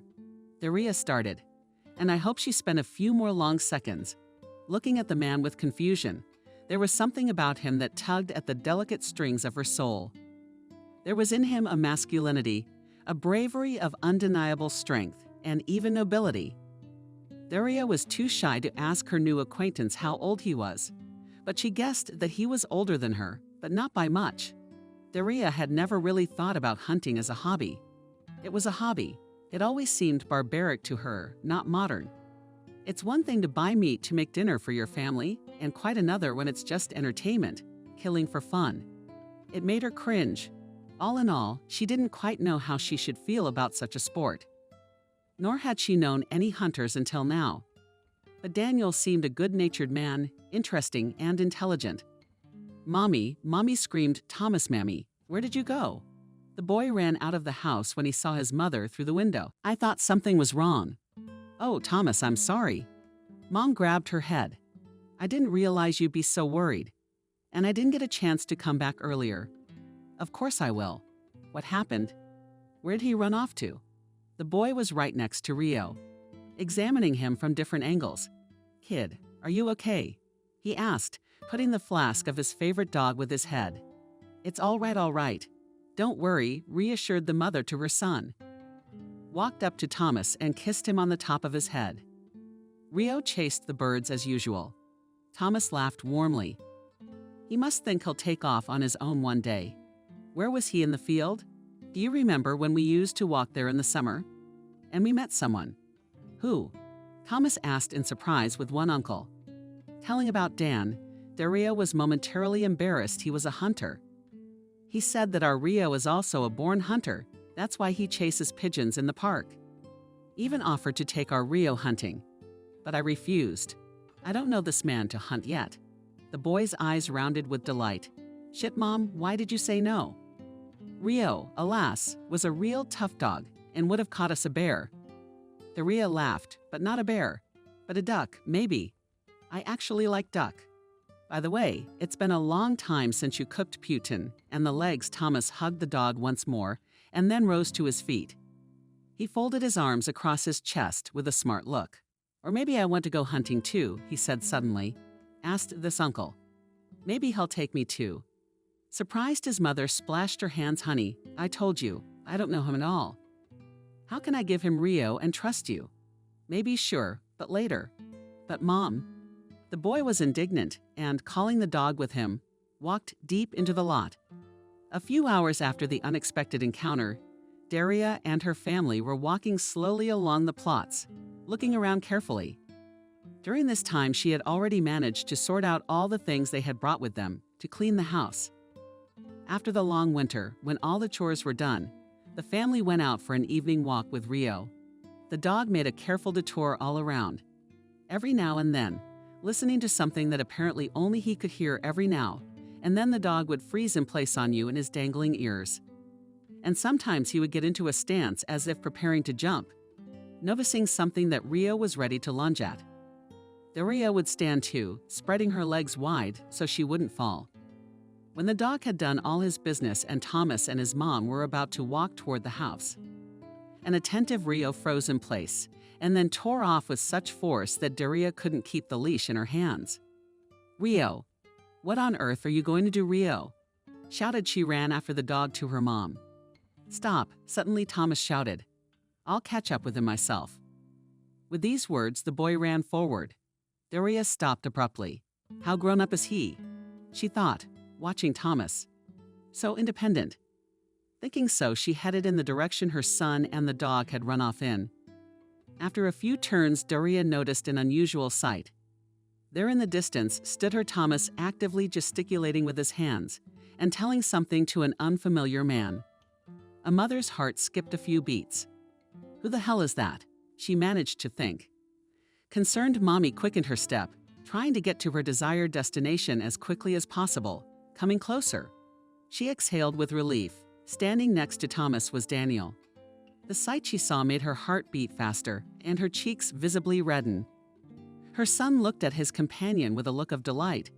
Her favorite dog was circling nearby. Now and then jumped on Dania and pawed his clothes with dirty paws. Suddenly a thought popped into David's head. She liked Daniel. He looked so harmonious, so attentive to little Thomas. He could probably replace a father to a child. And Thomas has never had a male role model. He has no one but me, she thought wistfully. Daria put on her most welcoming smile, fixed her hair, and moved forward. Daniel, nice to meet you, she said, stepping closer. Daria, good evening. The hunter smiled broadly. I don't mind using the first name. I've already met your son. Why didn't you tell me he wanted to go hunting? I'd love to take Thomas with me. Oh, but Daria's embarrassed. How did you know he was my son? How do you two look alike? The man looked from David to Thomas and back again. I recognized your dog right away. He patted her on the head. He's a real hunter. He smelled game right away. Daria, please let him go out in the field. And Thomas, too. I could use some help, yes. Daria smiled faintly, lowered her gaze. Only now did she notice that a bag filled with game lay beside the man. It was immediately clear to her why Rio was so abashed at the new acquaintance. The expression on her face changed noticeably, which didn't go unnoticed by the tribute. "Dariet is all right," he asked. Then he followed a look. "Woman, oh, I'm sorry. I didn't offer you a fresh bird, did I? I'm not offering you a fresh bird now, of course. I have to butcher it first, but I'll be sure to bring you a mom tomorrow." "Isn't it great?" asked the educated boy. "Just today, I asked my mom to cook a duck," he told Daniel. Dan smiled and winked at Daria. "By the way, how about this? I'll take Rio and Thomas hunting with me, and in return, I'll give you half of the spoils." Daria looked down at him and looked at him again. "I don't mind." Finally, she answered, "When will you go hunting next time?" "At dawn." He thought for a while. "I propose this option. Tomorrow morning, Thomas and I, and to hunt. And in the evening, I'll invite you to my place, cook what we catch, and you'll take your share, of course." I don't know if she's thinking about tomorrow so soon. "But Mom, please." Thomas stretched out pitifully. Dan supported him. "Please, please," he smiled. Rio sat down on the ground and touched his mistress' paws demandingly. "But okay," Daria laughed and waved her hand and agreed. The next morning, Dan, taking Thomas and Rio with him, went hunting. The boy was absolutely thrilled with this pastime. All the next day, he talked about the birds he had caught, about hunting in general, and about Daniel. In the evening, the family came to visit the hunter and tasted the taste of the lower heavens. This was how Daria and her new acquaintances came to an agreement.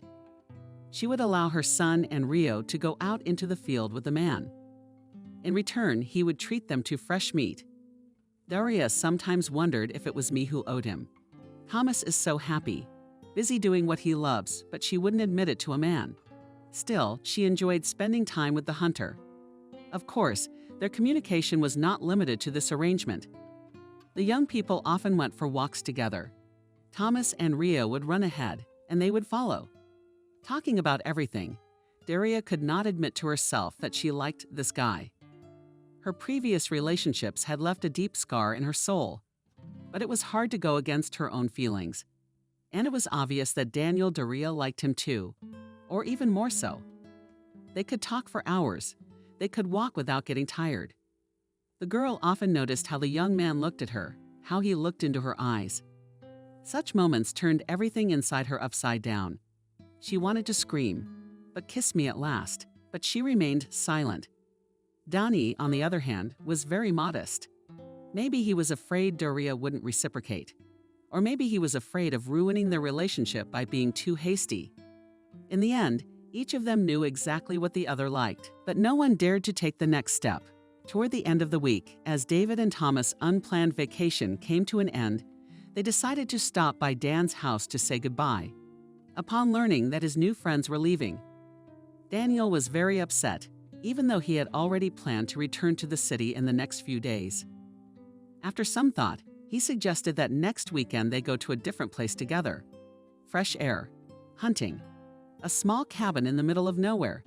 As it turned out, he knew some good places he'd been renting for years.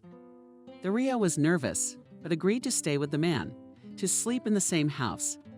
She both wanted what it could lead to and was afraid at the same time. At the same time, the following actions were taking place in a completely different place. The notary, who was also a close friend of the late Anthony. Frowning his eyebrows, gazing into the monitor, he ruffled his hair, stood up abruptly from his chair. Then, after thinking, sat back down. "So what's all the fidgeting about?" he asked. "How much longer do we have to wait for patience?" "Sebastian, now we will see everything," in a level tone replied the assistant. After the day Kelly had come to see him for the last time, Sebastian thought deeply. He couldn't figure out what had put the idea in his head. But it was clear to him as day that the lady was hiding something. He couldn't figure out what, and there was essentially no clue, unless you counted the very personality of this Kelly a nasty, vile, and obviously very evil woman. Sebastian was almost certain. She was definitely hiding something. It was time to think about it. The notary decided to question the deceased's entourage, not friends or relatives, but servants and subordinates. He asked very unusual and even strange questions without asking a word about Georgie, his death, or his inheritance. He asked each of them only one thing: who Kelly was, according to his interlocutor. What is she as a person? The servants spat when they heard that name. The subordinates hid their eyes in shame. One thing was clear: nobody liked the lady. Intuition did not fail here. Then Sebastian, thinking long and hard about further actions, went for a trick from the security guard who worked at his friend's house. He found out that there were surveillance cameras all around the perimeter of the property, as well as in the house itself. He found out that they had been installed over 12 years ago, just when Kelly had cheated on Anthony. Sebastian had also known about this fact for a long time from the cheating husband himself. As it turned out, the cameras were tiny, inconspicuous, and Kelly was unaware of them. The only thing left to do was to get the records from the date of Anthony's death and see if there was anything suspicious that day. For the past hour, Sebastian and his assistant Benjamin had been going through the camera footage. They scrutinized every corner of the large property, but nothing suspicious had happened.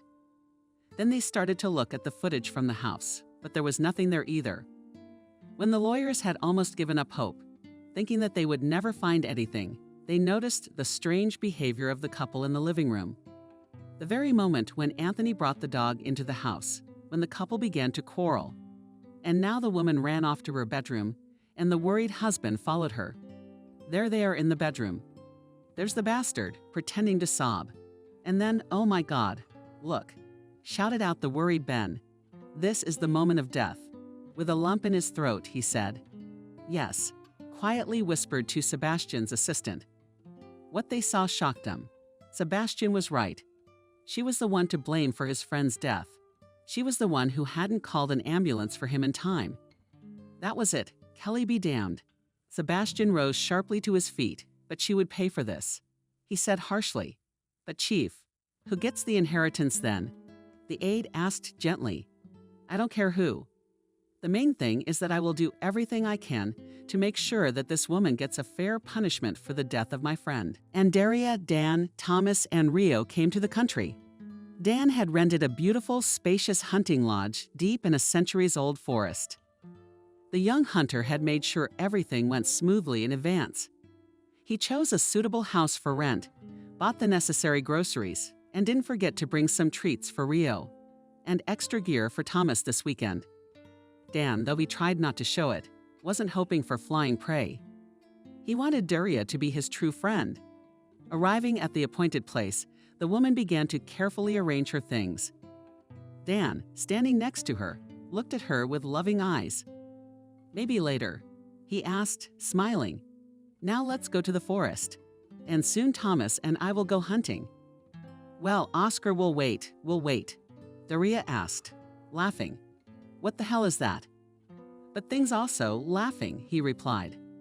Things can be sorted out later. I would help you with that. Right now we need to assess the terrain.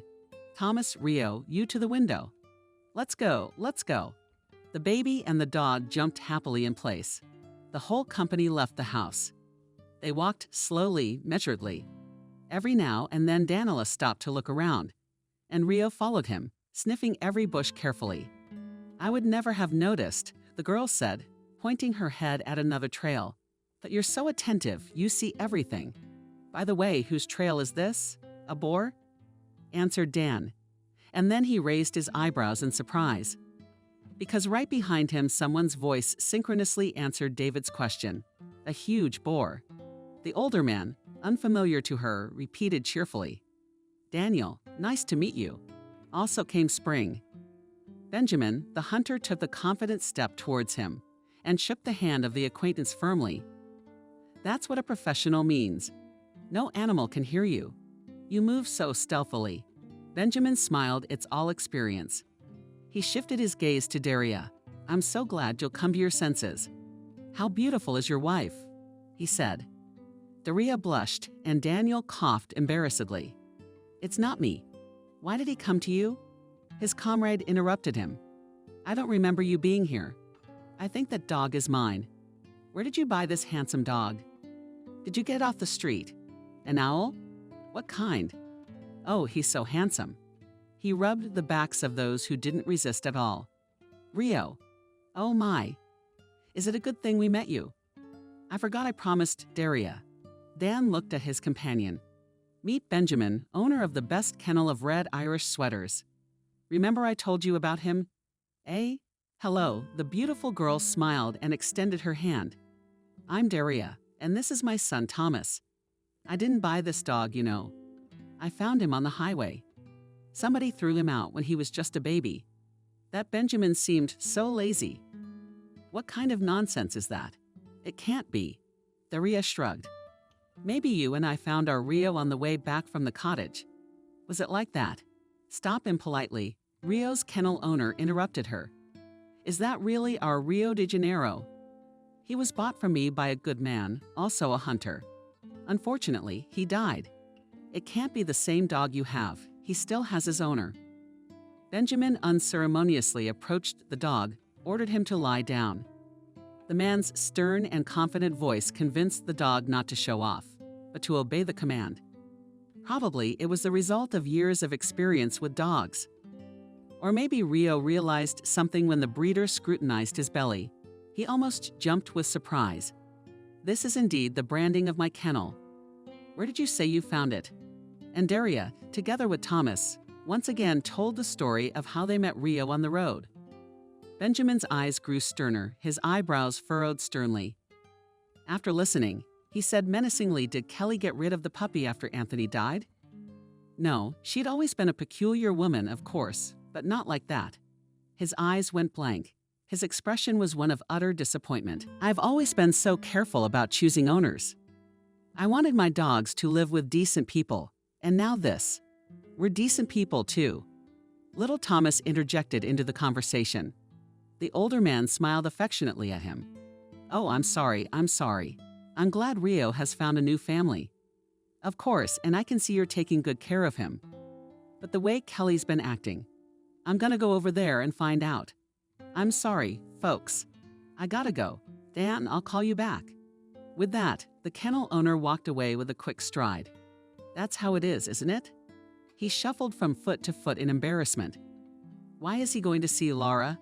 Asked Daria, starting to get visibly nervous. Why does he want our dog back?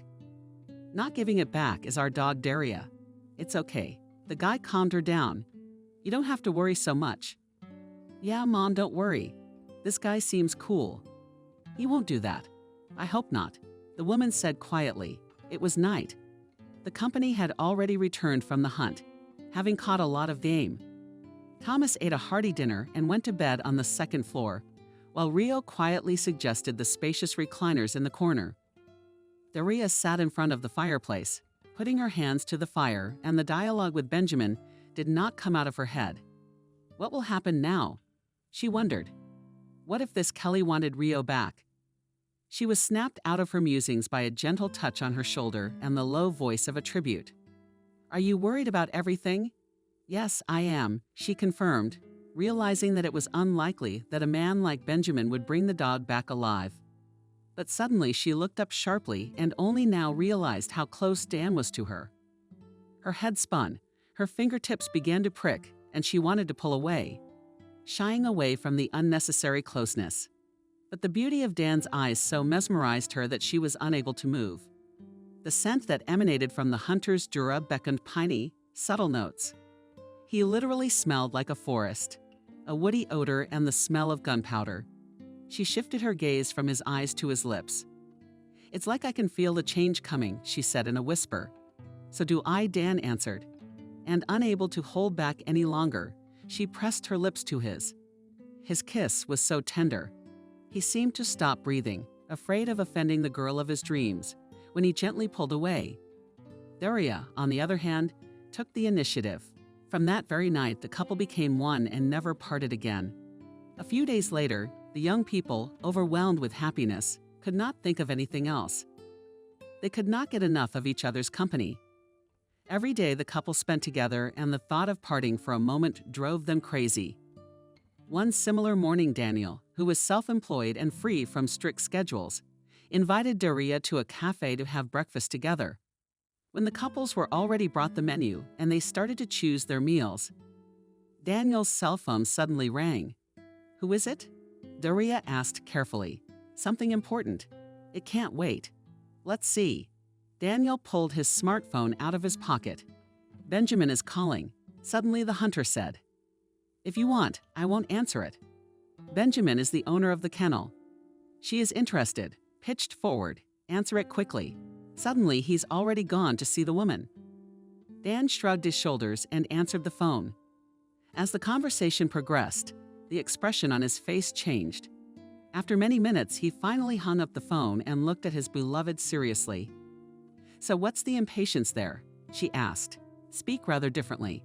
I will go crazy." No, Daria. No one is taking your dog," said Dan. "It's Kelly. I think she's going to do time." "What? Why?" Daria immediately calmed down about Rio.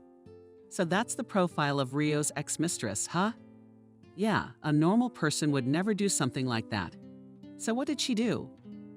"I think she killed her own husband." After saying those words, the man finally exhaled. And I knew him. Or rather, I'd crossed paths with him a couple times while hunting. This man, Anthony, knew my father well. When Benjamin told me that a good friend of his had died, I didn't realize it was about him. He was a good, soulful man. "I'm so sorry." Daria took his hand. "But how did she kill him?" "Technically, she didn't kill him. He had a heart attack, and she didn't call an ambulance. She stood by and watched him die, waiting until he was beyond saving. This was all recorded by hidden CCTV cameras. Shortly before he died, Anthony bought it from Benjamin. And a couple months before that, his faithful and old dog died. And he took it very hard. It was as if Anthony sensed something. By the same day, he picked up Rio. He went to a notary and made a will about his wife's failure to provide care. It was his notary who found out. They were friends. He sensed something too, and started digging up Kelly. Now she's in custody, and she's facing real time. How awful, Daria replied quietly. But how did Benjamin know all this from that notary? By the way, he said that we should visit his office. Daniel frowned, puzzled. I didn't understand why, though, did I? It's really strange. Daria confirmed his words. But since it's my day off today, maybe we could go right away. Do you know the address? I do. Let's go, Dan said. And with his hand, he invited the waiter to serve the bill. Half an hour later, they were at the right place. Getting out of the car, Daria looked around the neighborhood while they called someone, arranging to be admitted. A couple minutes later, an assistant notary appeared in the lobby of the office. A young guy named Benjamin. He smiled intriguingly when he saw the client and invited them in. On the threshold of his office, Sebastian was already waiting for them. Very satisfied and even happy. Good afternoon. He greeted them. I hope you had a good trip. How may I address you? Daria answered the visitors, embarrassed. And this is Daniel, my friend. Nice to meet you, Daria. He repeated the name slowly, as if tasting it. Daria is a beautiful name, the goddess of the hunt. You knew that, didn't you? My late client had a passion for hunting like nothing else in this world. Tell me, did you know the late Anthony? No, the woman answered. I did, but unfortunately not as well as I would have liked. My father knew him well, Daniel added. Great, great. Sebastian opened the door of his office wide, inviting the young men in. He pressed a small button on the landline phone and asked the receptionist to bring everyone coffee with lemon or milk. As if deliberately delaying the time, he asked, Sebastian, don't take this the wrong way, but why did you invite us? He asked Daniel straight in the forehead. The notary smiled enigmatically. Good question. Please sit down. The fact is that my late client and dear friend made a very unusual will, as he had no children or other relatives. He decided that when he died, his estate would go to someone who shared his life views and values. Of course, he was married, but you already know what his wife did. He cast a bitter glance around the audience and continued, seeing the sympathy on the faces of his interlocutors. Many people thought Anthony was strange and unloved. That was partly true, but he was a kind man, very intelligent, and thought that dogs were much better than people. You're probably wondering why he didn't leave a will for his wife, because he knew who she really was. Yeah, he didn't divorce her. He had a soft, heartfelt pity, but he always knew she was only in it for the money. So when he began to feel his days were coming to an end, he decided to leave this unusual will. Before his death, he had bought an expensive hunting dog, but since he assumed that he might soon give his soul to God, he decided to take care of his new friend, and who would shelter him in case of his master's death. After all, as you've realized, he knew that his spouse would by no means deal with the puppy. Really, he had no idea how nasty she'd be, so concluded the notary. I am now going to read you his will. It sounds like this. He took out of the safe a document on colored watermarked letterhead and read aloud all my property, wherever it may be and in whatever form it may consist, which will belong to me at the time of my death, including my house, bank deposits, and the like, shall go to the person who provides proof that my Brazilian is in good standing. Also, that person must name the V6 and the code. That Sebastian looked carefully at his interlocutors. The number, if you wish, 6 digits. Do you think you know someone who could claim this inheritance? A Brazilian? Daria said the strange words quietly. That's our Rio, our dog, an Irish setter. Rio's full name is Rio de Janeiro. Yes, Sebastian smiled contentedly. That's right. We're talking about a red Irish setter dog. Really, we'll have to establish that the dog is exactly what we need. As you probably know, he must have a chip with a unique number. As for the numerical code, I think you should know that as well. And I think I do know, Daria said thoughtfully. She frowned a little, remembering the thing that had kept her busy for so long, exactly the number. I know that number. Joyfully, she replied. Literally the very next day, Daria and Rio were on their way to the examination to present the proof for the notary. A panel of reputable veterinarians, smiling, determined that this dog was indeed very well looked after.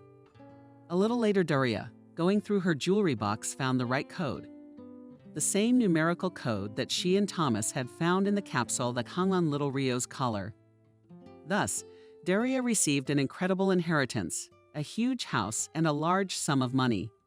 It's a small apartment. Kelly's left behind. Unfortunately, or fortunately, she never needed it. She had already been using another service apartment for several weeks in one of the colonies of the Federal Penitentiary Service of the Federal Penitentiary Service. Daria and Daniel got married a few months later. At first, Dan did not want to move into Anthony's house. He was embarrassed that his bride had such a large dowry. But what won't you do for the one you love? Most of the money Daria had invested in the organization of shelters for homeless animals. After all, he was already earning well. And the rest she put aside for the education and future of her children. Why children? Because she already had a new little heart beating under her heart. Soon Thomas had a little sister, and then another. Rio wasn't without gifts either.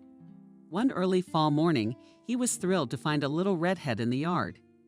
She was very shy and trembling, hiding her slender tail between her hind legs.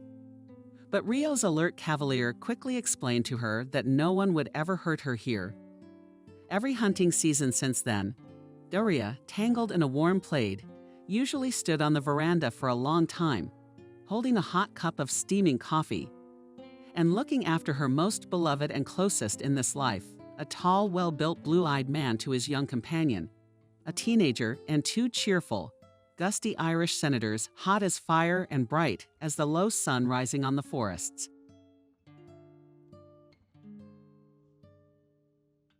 Subscribe and click the bell. You're 5 years old. Daughter, congratulations, Mom exclaimed, entering the living room, where at the festive table gathered all the relatives, headed by the birthday girl. In her hands she held a huge cake, on which burned 5 candles. Well, come on, my girl, make the most cherished wish and try to overnight all the candles, pronounced Daddy, hugging the girl by the shoulders. I want. She thought for a second and looked around at everyone present. I want that we never parted, loudly said the girl and almost whispered added. And also this beautiful doll that we saw in the store. This one, asked the grandmother, and, opening the closet, took out the very doll that Evelyn had recently seen in the store and squeezed her mother's ears. What a big and beautiful toy it was, and how Evelyn would like it. But then her mother had been adamant, noting that they wouldn't spend that much money on such an expensive toy. Seeing the gift, Little Evelyn was confused at first. She froze in place and looked at the doll and at her grandmother. "I still can't believe what is happening." "Honey, you're not happy?" Grandpa asked. "Why are you frozen? Birthday wishes should always come true." Evelyn smiled and clapped her hands in delight. She ran up to her grandmother and held out her arms in anticipation of the gift. When the cherished doll was in her arms, she looked at her grandparents and whispered, "Grandma and Grandpa, you are the best in the world.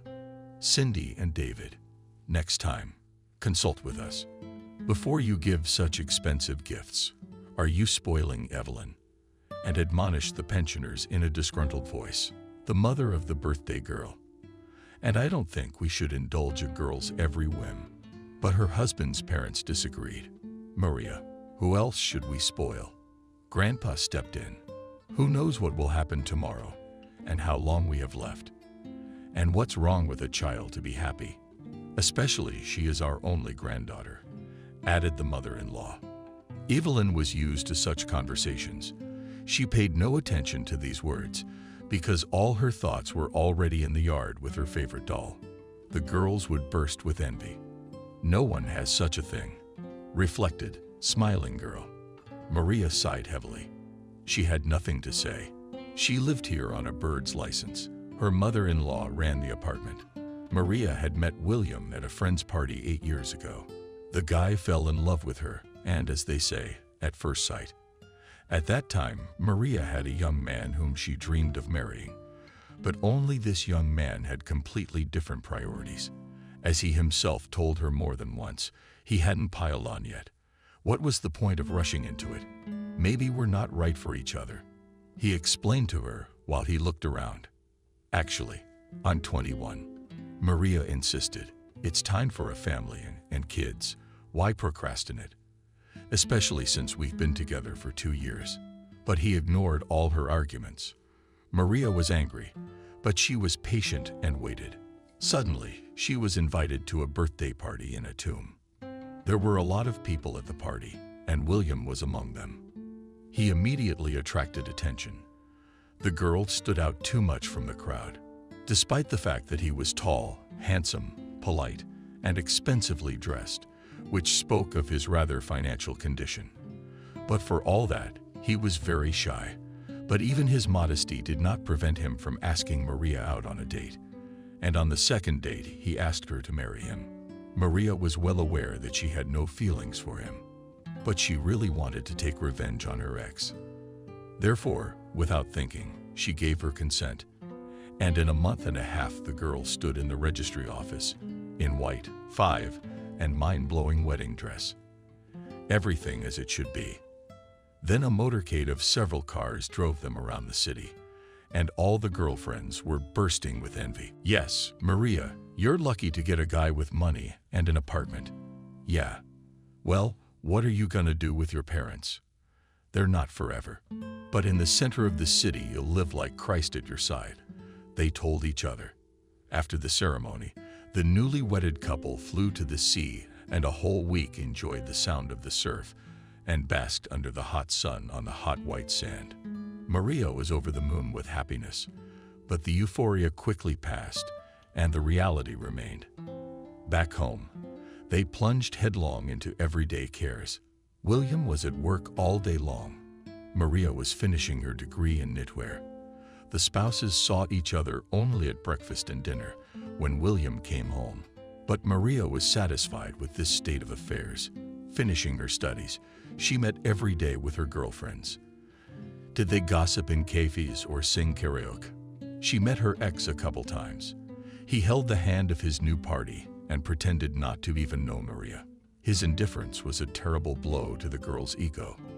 And she vowed to herself, "In spite of you, I'll be the happiest woman in the world." The young couple lived in the center of the city in a 2-bedroom with William's parents.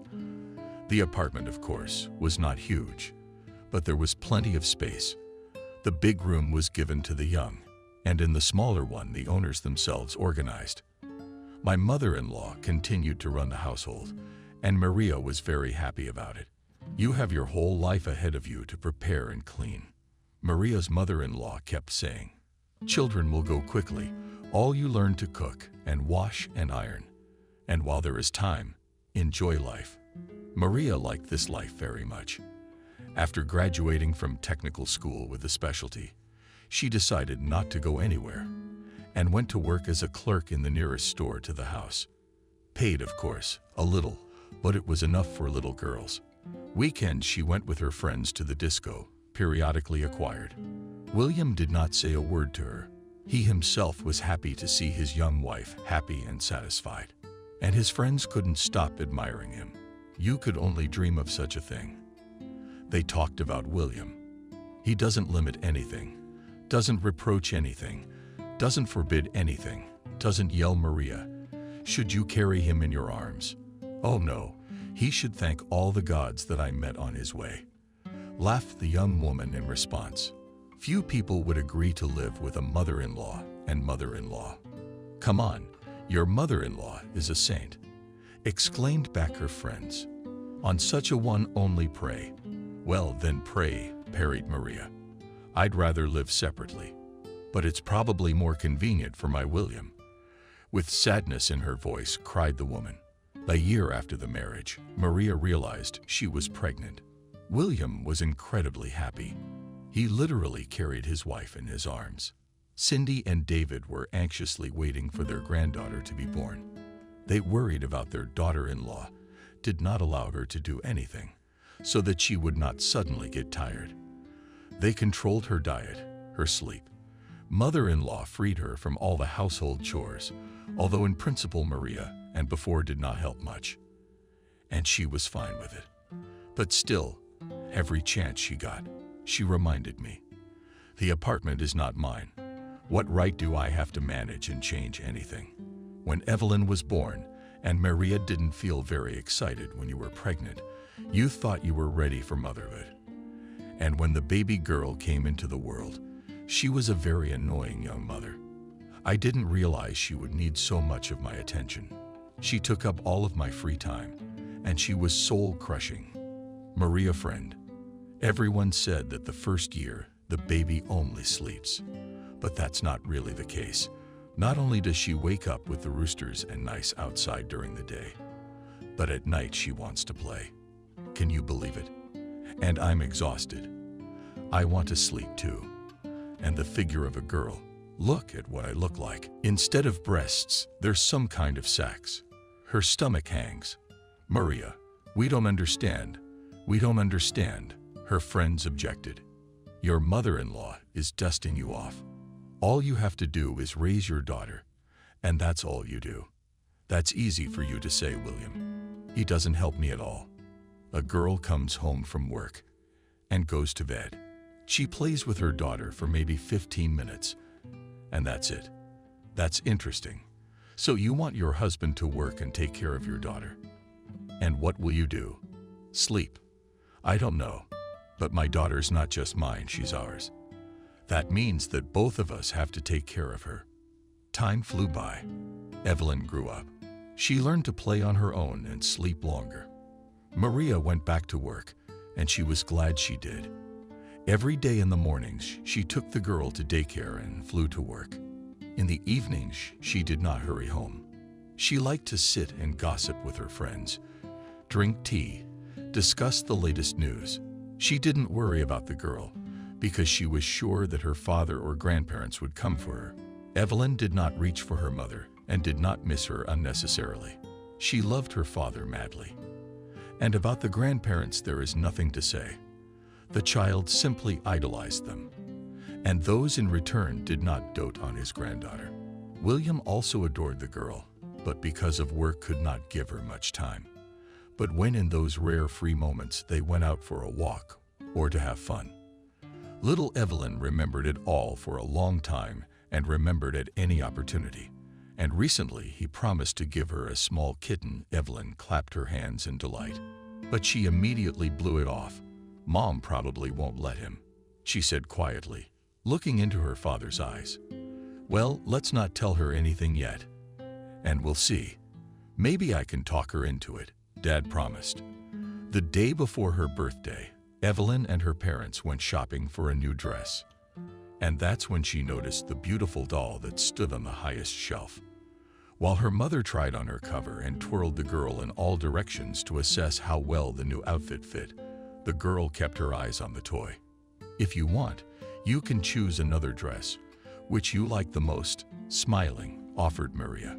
"Can I not have a dress? I'll have a doll." "Of course not." Immediately the mother replied with a refusal. "Look how much it costs. No toy can cost that much money.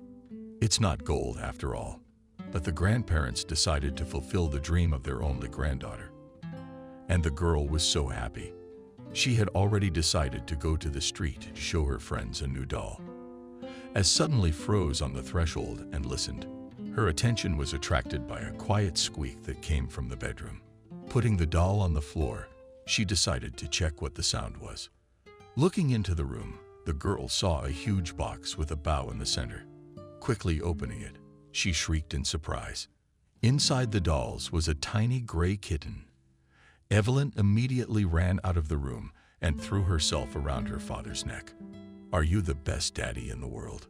she whispered in his ear, simultaneously wiping away tears of joy with her small palms. Then she rushed back and pulled her pet out of the box. The girl gently cuddled him to her and closed her eyes. "This is the best birthday ever," she whispered. And when Evelyn left for the yard, Maria let her emotions run wild. "You could have consulted me. I understand that my opinion doesn't matter to you."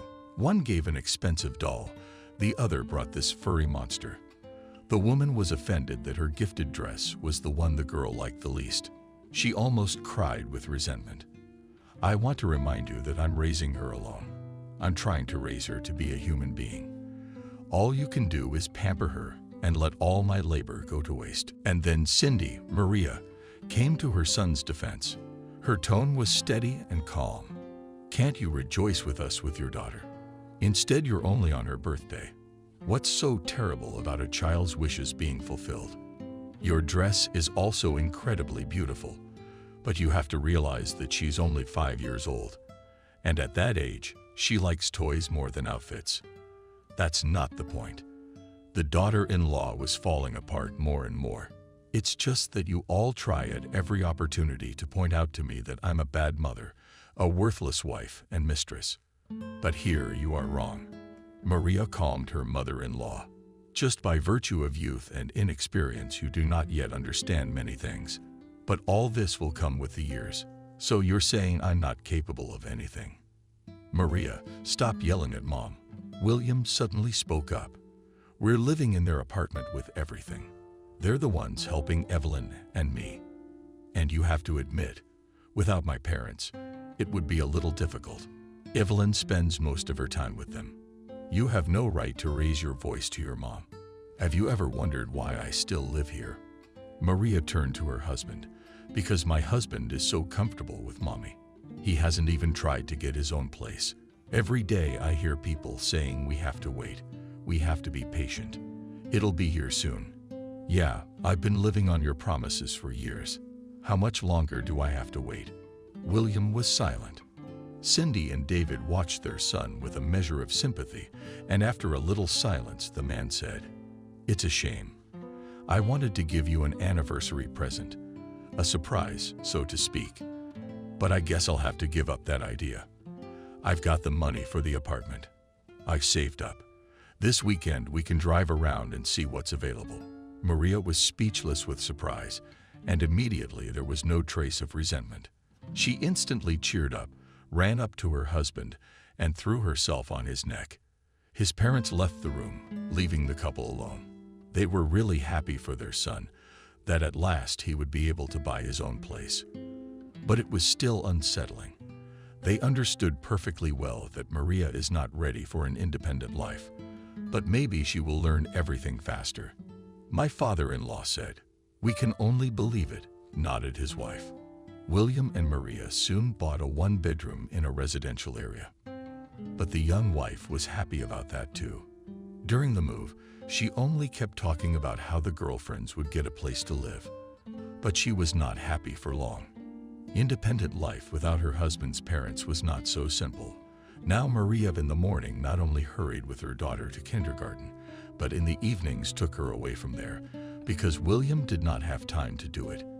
And when she came home, she didn't go to her room to rest, but hurried to the kitchen to prepare dinner for the weekend in nonstop mode, when she had to do an incredible number of things in just 2 days. She didn't even want to remember. The woman had forgotten the last time she had gone out with her friends. Nerds were on the limit, and they scandalized her and her husband constantly, and for any reason. Maria often took it out on little Evelyn. And as a result, the girl became silent and withdrawn. Once at work, Maria's colleagues decided to organize a corporate party.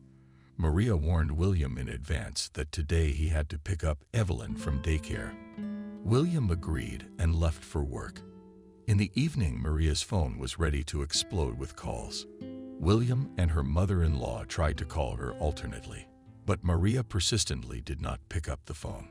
She realized that now she would have to go to kindergarten to pick up her daughter and disrupt her corporate event.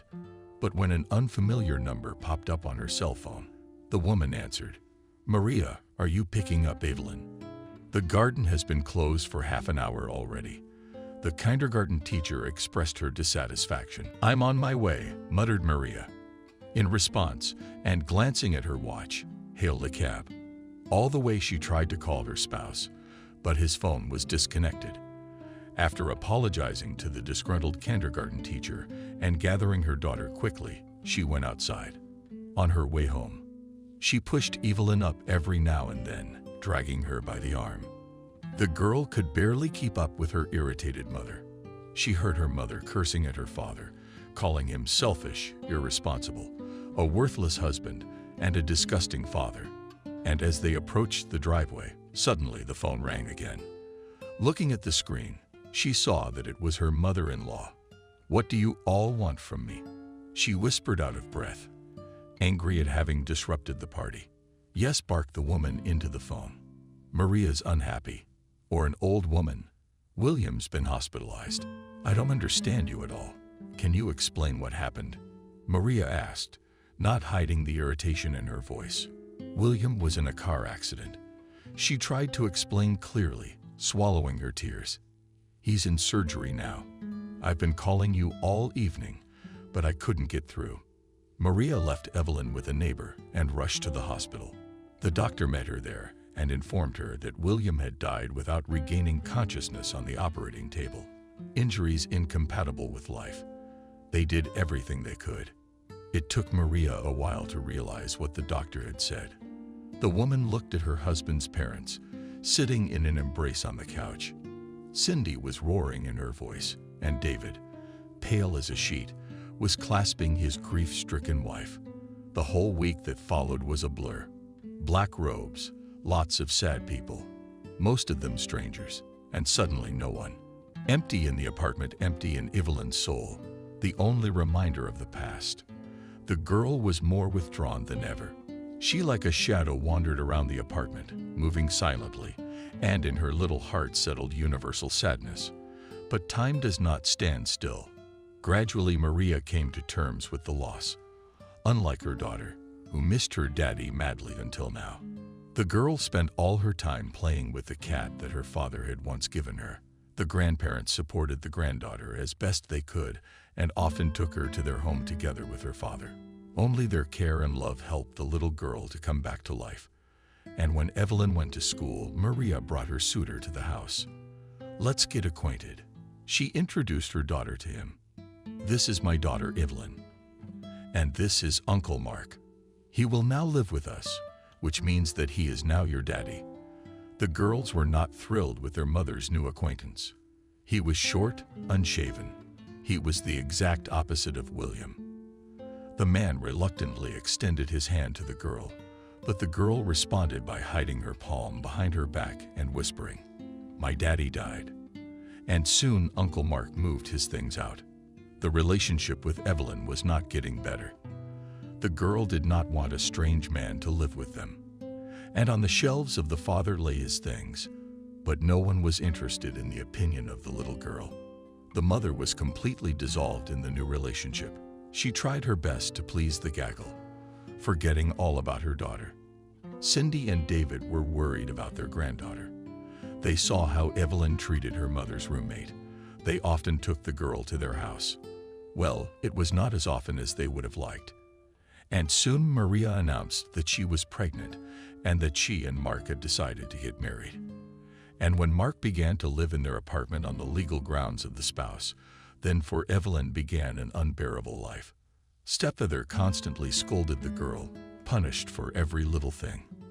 And the mother turned a blind eye to everything, supporting the methods of education of the new husband. After a while, the family became bigger by one little man who was named Vanessa, and all the attention of Maria and Mark was riveted to her. All their free time they tried to spend together with the little girl. And when the mother needed to do something around the house, Evelyn played the role of a nanny. At such moments, Evelyn looked at the baby's tiny hands and fingers with curiosity. She talked to her and gently stroked her head, which was covered with a delicate tuft of hair instead of hair. Evelyn had no jealousy or dislike for her little sister. She believed that when Vanessa grew older, they would surely be friends. As time went on, the stepfather and stepdaughter relationship never got better. Evelyn's presence. Mako was annoyed, and he didn't even hide it. And one day, Evelyn overheard her mother and stepfather talking. "Are you out of your mind?" Maria was indignant. "Where can I put her? I propose to sell this apartment because one room for everyone is not enough. We'll buy a 2 or 3. Then the problem with your daughter will solve itself," Mark reasoned. "But that's impossible. I must get the consent of my father-in-law and mother-in-law," replied the woman. "Here are their shares after her husband's death." "Well, then we must explain to them that we're all cramped in here," Mark insisted. When they saw Kolia, they were immediately able to. And a couple of days later, when Maria brought Evelyn to her grandparents to visit, she decided to talk to them about it. After listening carefully to her daughter-in-law, her mother-in-law asked, "Maria, do you know for sure that you will find a place for Evelyn in the new apartment?" "What do you mean by that?" The woman was surprised. "I'm suggesting another option." My father-in-law entered the conversation. "You're going to take out a mortgage anyway, right? So let us buy out your share, and that way everybody's happy. You get the down payment, and we get the memory of our son." Maria didn't like that offer. She planned to get the whole apartment, but on the faces of the elderly couple realized that they would not agree to more. So she nodded in agreement. Cindy and David sold their favorite dacha, where they spent a lot of time in the summer car and garage. The proceeds, it was enough to buy out Maria's share and Evelyn's share. Maria was surprised, counting the money they received. "Evelyn, this apartment will be a gift from us when the girl grows up," Cindy clarified. Mark was the most unhappy about the whole situation. "Then let your daughter stay here." The man did not stop resenting. "Otherwise, I'll take her to the army and dress her, and then she'll burst into flames and go to her apartment. And she won't even say a kind word to me. I'll be paying this mortgage for the rest of my life. And these juvenile runaways are already in and out of the apartment." "Mark, I couldn't change anything. I tried to justify myself." "Don't be mad. We'll make money. We'll pay it off quickly. What are you going to earn?" "Igor started a husband in his store with our income, as if not to starve. But I want to remind you that the idea of a spacious apartment was yours." Maria smiled. "Who knew that this house was not yours?" admitted her husband. "If I had known, I wouldn't have been here." "Mark, what are you talking about?" Maria was frightened. "I don't believe that you're with me only because of the apartment." "No, don't worry about it. I didn't mean it like that." The man came to his senses and took his little daughter in his arms and ran up to him. He adored Vanessa. "It's just that this injustice makes me angry. So one of your daughters has an apartment and the other one's broke. But Vanessa has a father. And Evelyn only got an apartment from her father," Maria parried. "They ended up buying. They are 2-room. One room was allocated to the parents, and the second served as a bedroom for the girls. The sisters grew up amicably. The older sister gladly took care of the younger one, and the younger one paid the older one with her love, which Evelyn lacked in her new family. Evelyn still paid no attention to her except when she needed to be scolded or punished for something. We had always been cool to Evelyn, and with the birth of her daughter, she had grown cold to her. And one day, when Evelyn was in 6th grade, the girl came home earlier than usual. Mom was at work at the time and Vanessa was at daycare. The stepfather had been staying at home for a few days. He had recently been fired from his old job and was on the lookout for a new one. Upon entering the apartment, Evelyn was struck by the woman's shoes at the door. Her mom had never seen those before. Seeing the loss, Mark became furious. "Why are you here so early?" he shouted. "Lessons are not over yet. Our teacher got sick and canceled." Evelyn excused herself for the last class, staring at the unfamiliar shoes. "And we have someone visiting." "No, they're the neighbor's shoes. She was just leaving," the stepfather replied, noticing the direction of his stepdaughter's gaze in the room. Evelyn obediently went to her room. After seeing her off, Mark went to her room. "You've got a lot of homework." Evelyn looked at her stepfather. It was the first time the man asked her about her studies for all the years of living together. "No," the girl answered. "Evelyn, you see," the man was hesitating, obviously choosing his words. "You probably do not tell your mother that the neighbor came. Otherwise, she'll just make up stuff." "What is there to make up?" The girl didn't understand. "Nothing. It's very simple. Don't tell everything." Evelyn did as Mark asked her, but it did not escape her attention that the relationship between stepfather and mother had become somewhat strained. They were often scandalized, accusing each other of every mortal sin. It was not uncommon for the girls to get into trouble if they got in the way. Evelyn stayed with her grandparents more and more often because that's where she was loved. And once, when the house was quiet after another scandal, Evelyn took a suitcase and put her things in it, told her mother, "Sile, I have no more patience for your husband. I'm tired of your constant bickering. Now I will live where I am loved and expected." Maria calmly accepted this fact, and deep down she felt relieved. At first, she didn't even ask her mother-in-law how her eldest daughter was feeling. Evelyn didn't waste any time. She tightened her studies, corrected all the bad marks, which recently became more and more.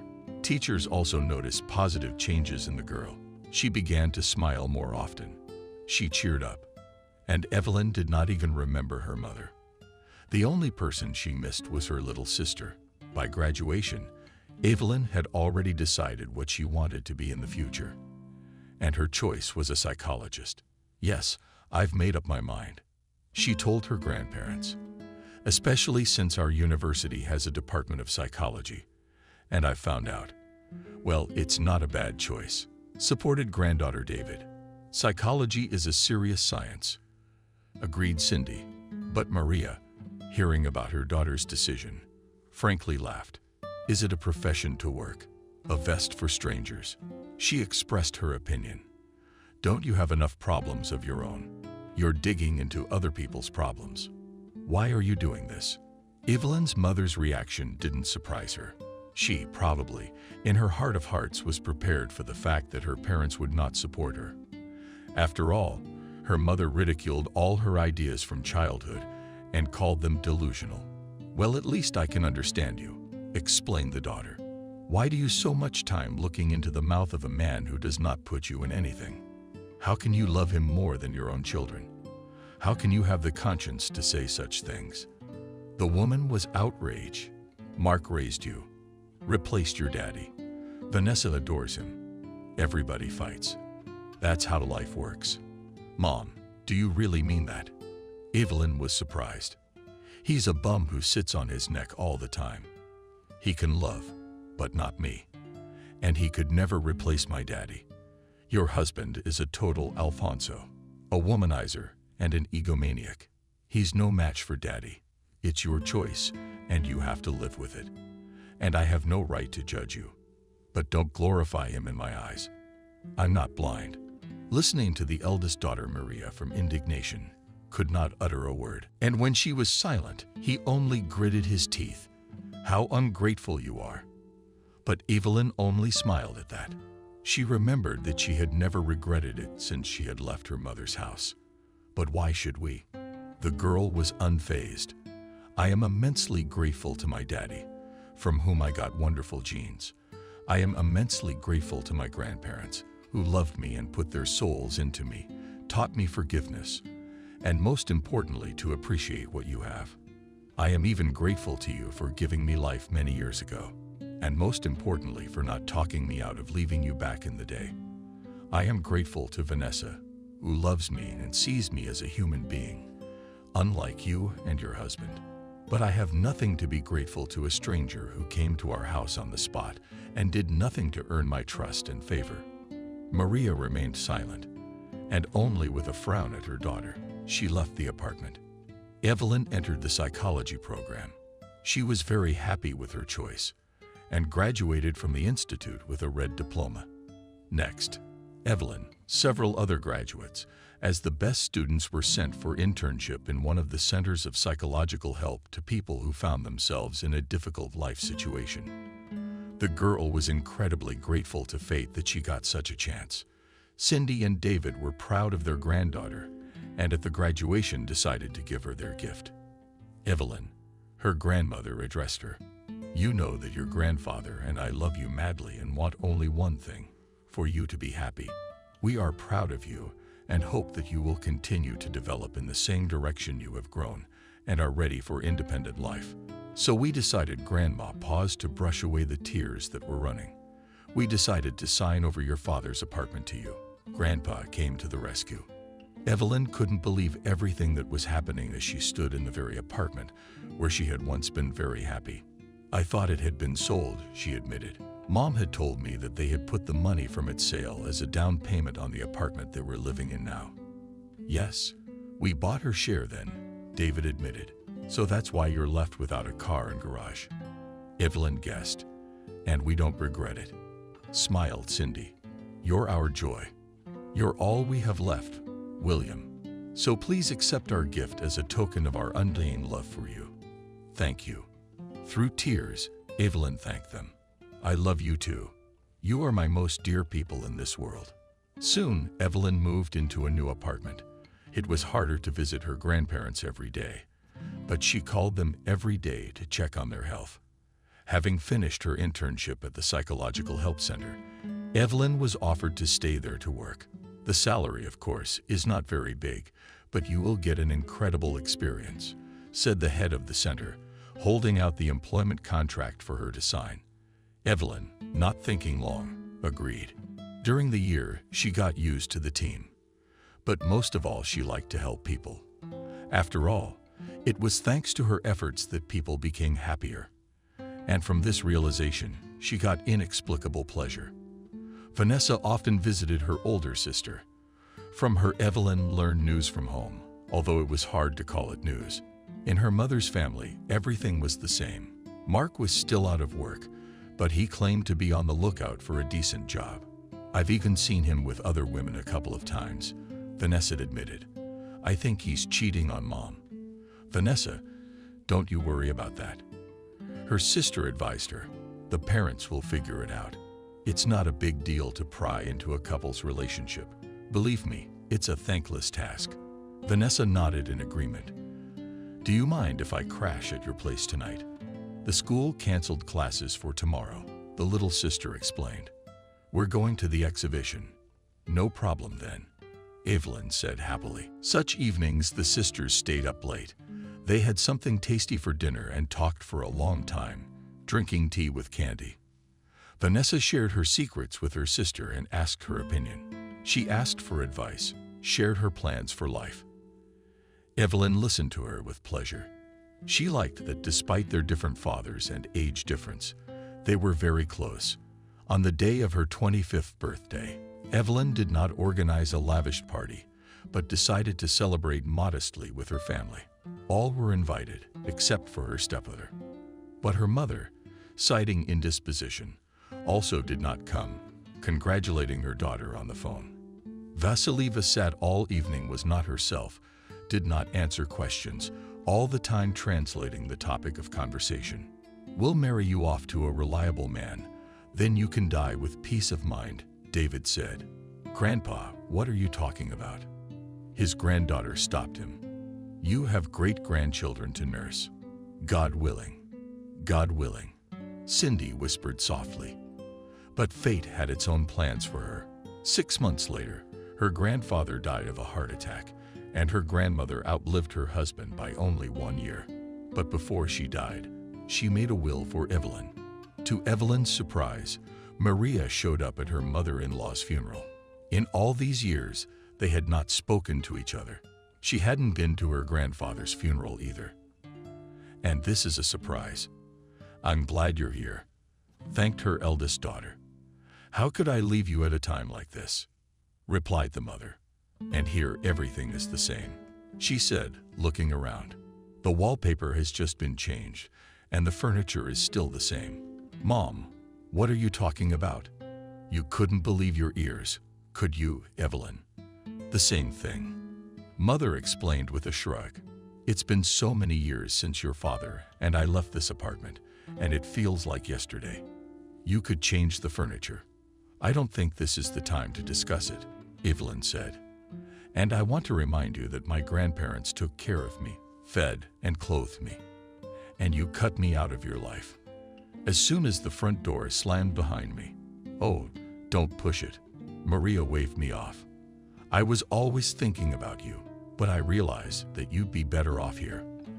A month later, her mother came to Evelyn's house to have tea and cake, which surprised the eldest daughter incredibly. What a surprise! Evelyn couldn't help pouring the tea. Did something happen? Maria asked her nonchalantly. "I'm your mother, after all. Can't I just visit my own daughter?" "No, of course you can. It's just strange why the thought never occurred to you in the past few years." She admitted it, but it still feels good. Maria silently looked around, as if in between asked, "What will you do with the apartment?" "Nothing noble, I'll move here."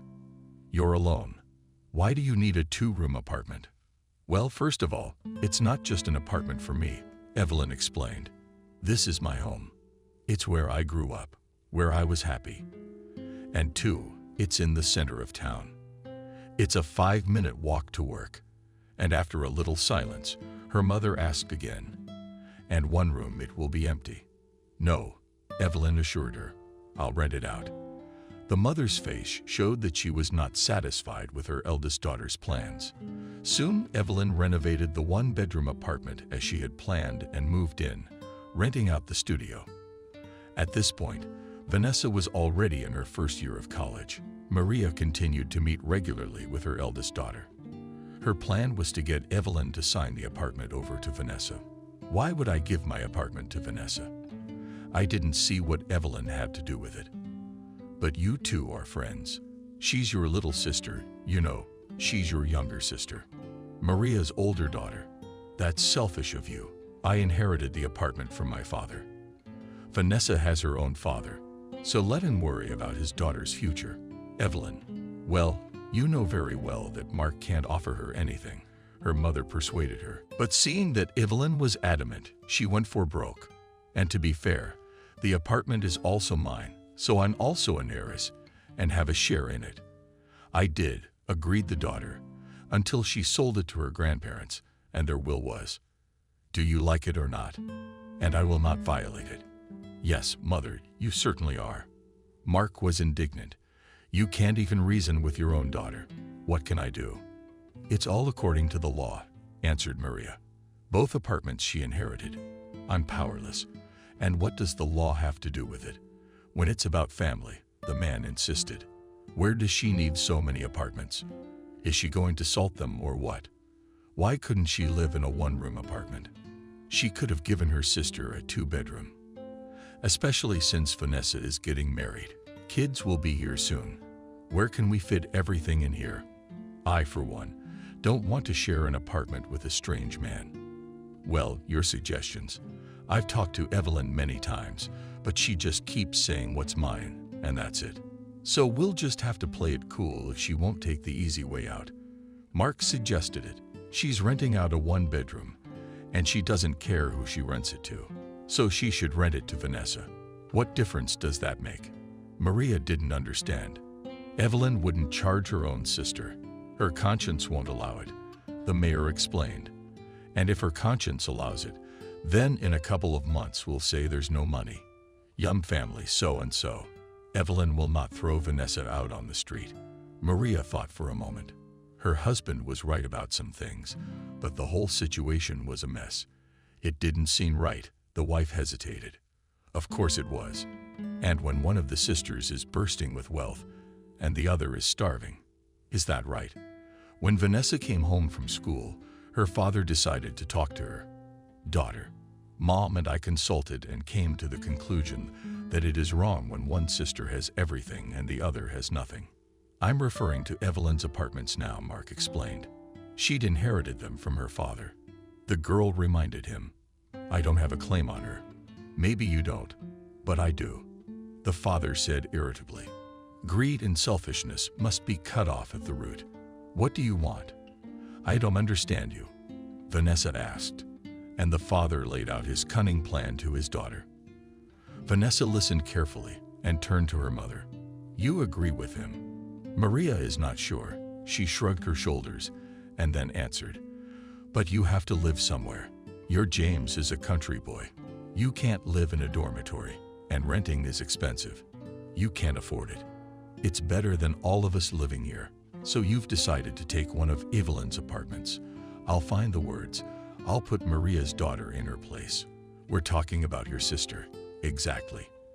And from the outside, it looks like she's our blood enemy, Vanessa retorted. Mom, Evelyn, your own daughter, is just like me. She's been through enough in her life. She's basically an orphan with her mother alive. I wouldn't wish that on her. And now you want to take away the last thing she has. What are you talking about? Maria was outraged. Yes, my father and I care about your future. And I think my father's plan is a good one. Didn't your father try to start doing something and earn his daughter a place to live? Has that idea ever occurred to you? I see Dad talks a lot, but he doesn't do anything. I didn't expect you to be so mean, said Vanessa and ran out of the house. She slowly took the street and pondered on what had happened. Vanessa loved her older sister, and sometimes she didn't understand why her mother was so cold to her. What could be so wrong with the child to kick her out to live with her grandparents? Didn't her mother miss her? Didn't understand that her behavior only increased the gap between them? Many questions arose in Vanessa's mind. She walked without making out the road, and when she raised her head and looked around, she realized that she was standing in front of the center where Evelyn Vasilieva worked. Had been here a couple of times, but then she hadn't paid any attention at all to the visitors to this establishment. Today, as she was walking up to her sister's office, she was met by several women. They were all different in age and status, and in appearance, but there was one thing they had in common. In each one's eyes had a deep sadness, to say the least, a detachment.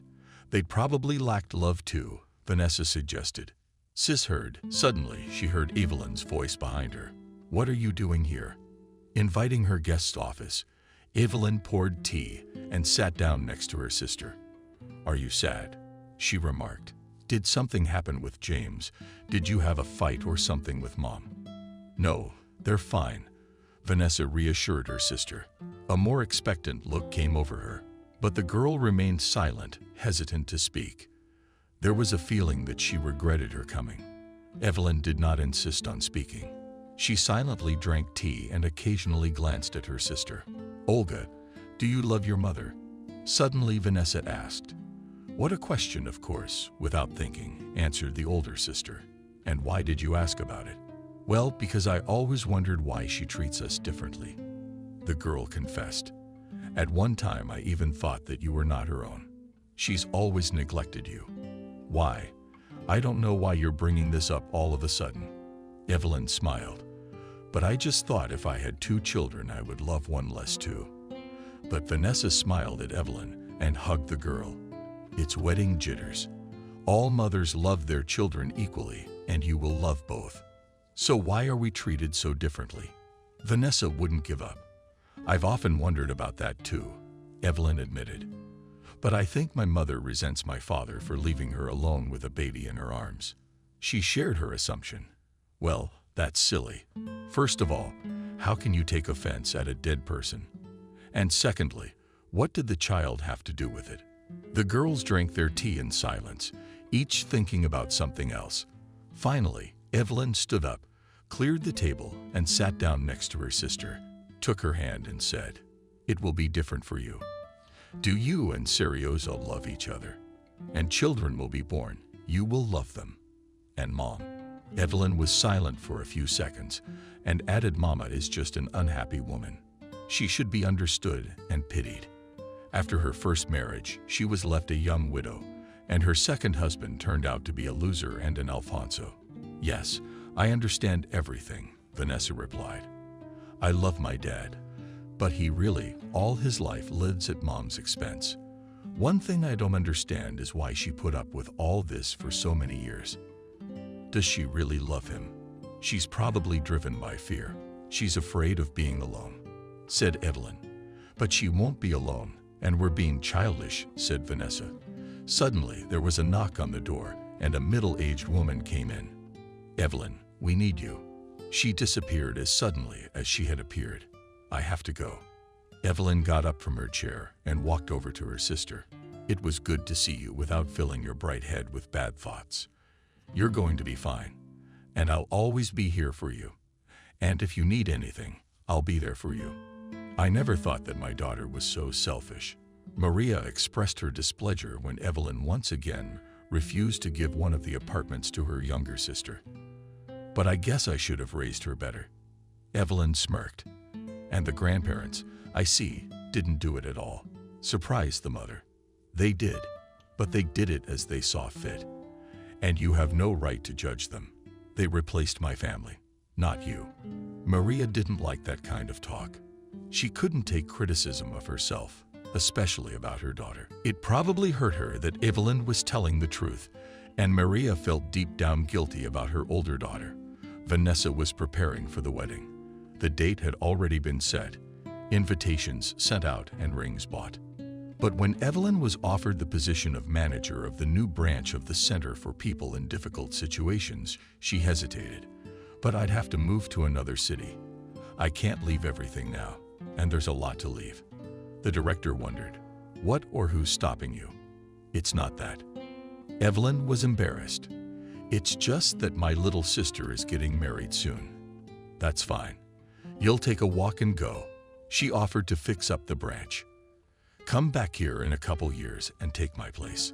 Evelyn had no more arguments to refuse.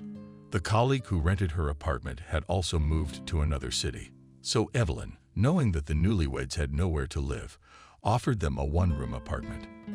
For the time being, until they solved the issue of their own housing. Vasilieva was overly grateful to her sister, and the stepfather was dissatisfied. And he didn't hide it. "You could have offered a two-bedroom," he grumbled.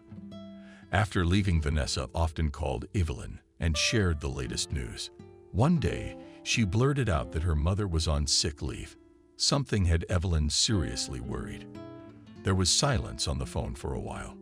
And then Vanessa laughed and said, "Don't worry, it's nothing." And after the conversation, Evelyn couldn't find room for worry. She felt that Vanessa was not telling her the whole story. Then Evelyn decided to call her mom. Maria didn't answer right away. But when she picked up the phone and heard the voice of her eldest daughter, she could hear that she was genuinely happy. She surprised her daughter. "Vanessa said that you are on sick leave." "Oh," under the ball also cheerfully answered the mother. A couple of sneezes, and she has already panicked. "Mom, is it something serious?" "Don't worry, I'm fine. Why don't you tell me what's new with you? When do you plan to come back?" "Not for a while. The work here is just getting better. I don't think we'll be fully operational until 6 months from now. Mark got a job. Well, he's been moonlighting here and there." Maria was floundering. "I see. So he didn't get a job." "Oh, daughter, I have to go. My mother was in an unexpected hurry." "Sorry, not missing," she said and quickly hung up the phone. Evelyn listened to the short beeps for a while longer and looked at the cell phone, not understanding anything. This conversation seemed strange to her. Usually her mother was always dissatisfied, but here she was chirping cheerfully. 6 months flew by for Evelyn like a day, and the work in the branch was established.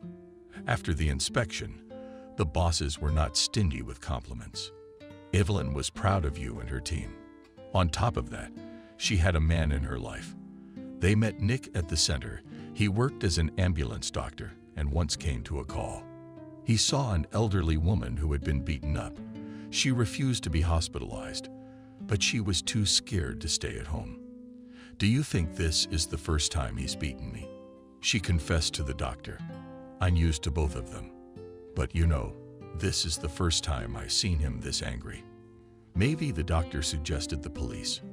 "Oh, no. What are you doing?" The woman was scared.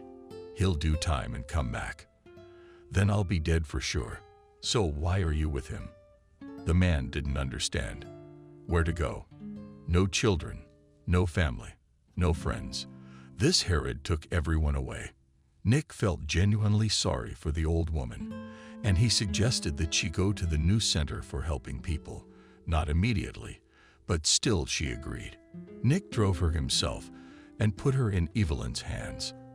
And then several more times he stopped by the center and was interested in the well-being of his ward. The young people's working relationship quickly turned into sympathy. A month after their first meeting, Nick introduced Evelyn to his parents. Despite the fact that Nick and Evelyn were almost the same age, his parents were quite old. Intelligent, courteous, pleasant to be around. They reminded Evelyn of his grandparents, and from that day on, she became a frequent visitor to their house. "When are you going home?" I asked Nick. "Tomorrow morning." The young man's eyes immediately became sad. "I'll be waiting for your return. I will quickly come to settle everything with the documents. Come back." The lovers could not part for a long time. They stood in silence and held hands. And the next day, close to lunchtime, Evelyn already reached home. Closing the door behind her, she gloried against the wall and remembered with pleasure the happy moments of life in this apartment, when her grandparents were still alive. Her memories were interrupted by the phone ringing. "Yes, I'm listening," she answered. "Hello, sis." Vanessa's familiar voice sounded. "Are you back already?" "Yes, I'm home." After a little silence, Vanessa said into the phone, "I didn't want to tell you this, but you're going to find out anyway. Mom's in the hospital. Let's meet her off the phone. I'm going to visit her this afternoon. You're coming with me to settle the formalities of transferring to the hometown to be the director of the health center." Evelyn met with her sister. After much hesitation, Vanessa confessed, "My dad beat up my mom. She's lying there with a concussion and 2 more broken ribs. That's not counting the bruises, contusions, and abrasions. And I'm guessing it's not the first time." Evelyn guessed. Well, yes, she'd been on sick leave a few times, so she wouldn't have to go to work with bruises. But this was her first time in the hospital. "Why didn't you say anything?" "My mom asked me to. We filed a police report." "No, that mom doesn't even want to hear about it." A nurse stopped the girls at the checkpoint. "It's not allowed for 2. You go," Vanessa suggested and handed her sister a robe. When Maria saw her eldest daughter, she cried.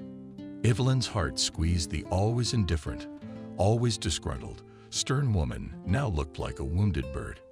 Evelyn wanted to hug her, to hold her close, to pity her and promise that everything would get better. But she held back. She sat down next to her on the bed.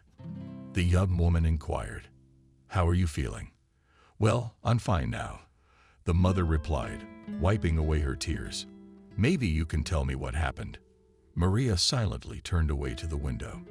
Tears flowed from her eyes again. She was ashamed to admit to her daughter what had happened. "Mom, I can help you," Evelyn said, "but you have to want to." Maria remained silent, swallowing her tears. "Mom, why did Mark do it? He's been drinking lately." Finally, her mother spoke, "And it was taking a lot of money. And my salary is not much. So when I turned him down, he beat me. And this time, Mark brought his drinking buddies and I refused to set the table for them. Why do you put up with it? You could leave him and live in peace. Go to the police. Don't you want to tell me you love him? I'm afraid of him, Maria confessed. I'm very afraid of him. He will never leave me alone. Let's make a report to the police first, suggested Evelyn. No. What are you afraid of, Maria? You can't even imagine how this will end. What can he do? Have you forgotten where I work? And Mom, I listen to stories like this every day, and I know for a fact that if you sit back and take it, nothing good will come of it. Either we get him out of your life, or I'm leaving, and I'm never going to help you with this again. Maria thought for a moment, and then whispered, okay, I'll do as you say. Upon learning of the statement, Mark came to his wife to confess. He swore and swore that it would never happen again, that he would work and stop drinking.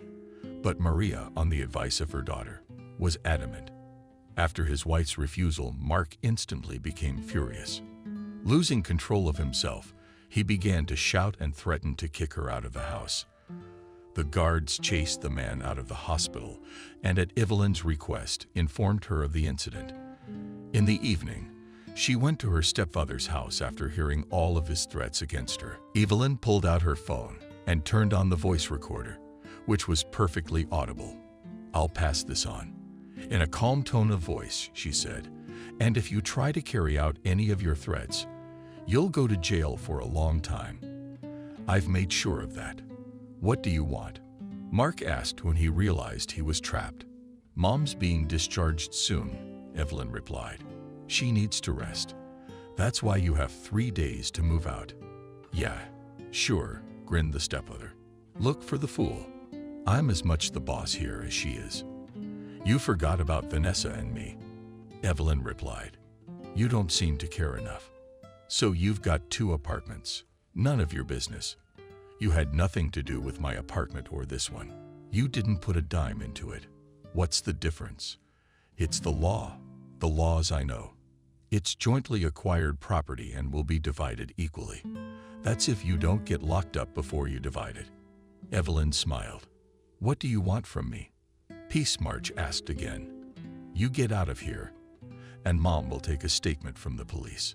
But I have nowhere to go, Evelyn said, very confused. As far as I know, you have a lot of friends. Igor first, Evelyn. Ask them if they'll take you in. In the end, Evelyn, together with a lawyer from the help center, helped her mother divorce Mark and kick him out of the apartment. He spent a long time looking for arguments in his favor, but his stepdaughter's threats to put him in jail were more convincing. Having collected his things, he left on his return home. Maria took a long time to get used to the fact that she was the only one who owned the place. She also needed psychological counseling, and more than one to get away from the stress. Evelyn helped her mother as much as she could. It seemed to her that during this period they had become closer than they had been in their entire lives. Her mother was genuinely happy every time her daughters came to visit. And soon Vanessa announced that she too would soon become a mother. And Maria was worried about her studies. It's no big deal. I'll take a leave of absence. In the hustle and bustle of daily life, Evelyn never got around to telling her family about Nick, despite the fact that they chatted at length on the phone every day. The man was looking forward to seeing them, but he wasn't being let go from his job, as there was a staff shortage. Evelyn had not been able to make it. Well, I can't leave my mom right now. She hasn't fully come to her senses yet, she explained. Then one day Maria invited her eldest daughter for a walk. Lately they often walked together, discussing the news. Talking about distracted topics, Maria said, Olga, I thought long and hard and came to the conclusion that I want to give Vanessa my apartment. After all, she and James are going to have a baby soon. They just need a permanent place to live. Yeah, it's your apartment. Then you can do whatever you want with it. Her daughter agreed. Evelyn wasn't going to claim her mother's place, but she felt bad that her mother didn't even think about it. Well, just for decency's sake. After all, she had her share of the apartment. Yes, you're right, nodded her mother. Vanessa will probably be pleased. But you know what I don't really want. Evelyn looked at her mother questioningly. I don't want to be a free appendix in this apartment. What do you mean by that? The daughter didn't understand. A young family should live separately, Maria explained. Maybe I can live in your apartment. Evelyn was not surprised by her mother's question. Perhaps she had expected it and was somewhat upset. It seemed to Evelyn that her mother had fully realized her mistakes and was doing her best to correct them. But as soon as she recovered from the divorce, she was back to her old ways. Under different circumstances, Evelyn probably would have given her mother permission. But now her resentment for her spoiled childhood, for her mother's lack of love and affection, flared up in her with renewed vigor. She turned away so that her mother would not see her weakness and said, I'm sorry, but I have other plans for my apartments. I need them. What other plans? I got angry. Maria, you wouldn't dare leave your mother on the street. I dare to remind, not long ago, I already helped you not to stay on the street, answered Evelyn, turning around and looking into her mother's eyes. And I did everything possible and impossible then. And if today you've got it in your head to give the apartment to someone else, I don't hold it against you. That's your right. But it's not my fault. Well, first of all, it wasn't someone. It was your sister, Maria. And secondly, I didn't ask for help. You're the one who got involved with Mark. You're the one who pushed for our divorce and then kicked him out. Evelyn was horrified by those words. All her phantom hopes for their rapprochement and warming relationship had crumbled like a house of cards. She wanted to scream and cry herself to tears. But Evelyn, clenching her will into a fist, calmly said, I thought you didn't mind getting rid of that drunkard and tyrant who asked you to think at all. The mother parried. Before you came here, I had a husband who loved me and beat me out of love, I suppose, added Evelyn. Yes, there were disagreements between us, but like everyone else. Ignoring her daughter's words, Evelyn continued, How would you really know? You don't have a family. Her mother's last sentence caused Evelyn great heartache. Like a hurt little girl, she wanted to hurt her abuser too. So whose credit is it that I didn't have a family? She shouted out, barely holding back the tears that were choking her. My family is my grandparents.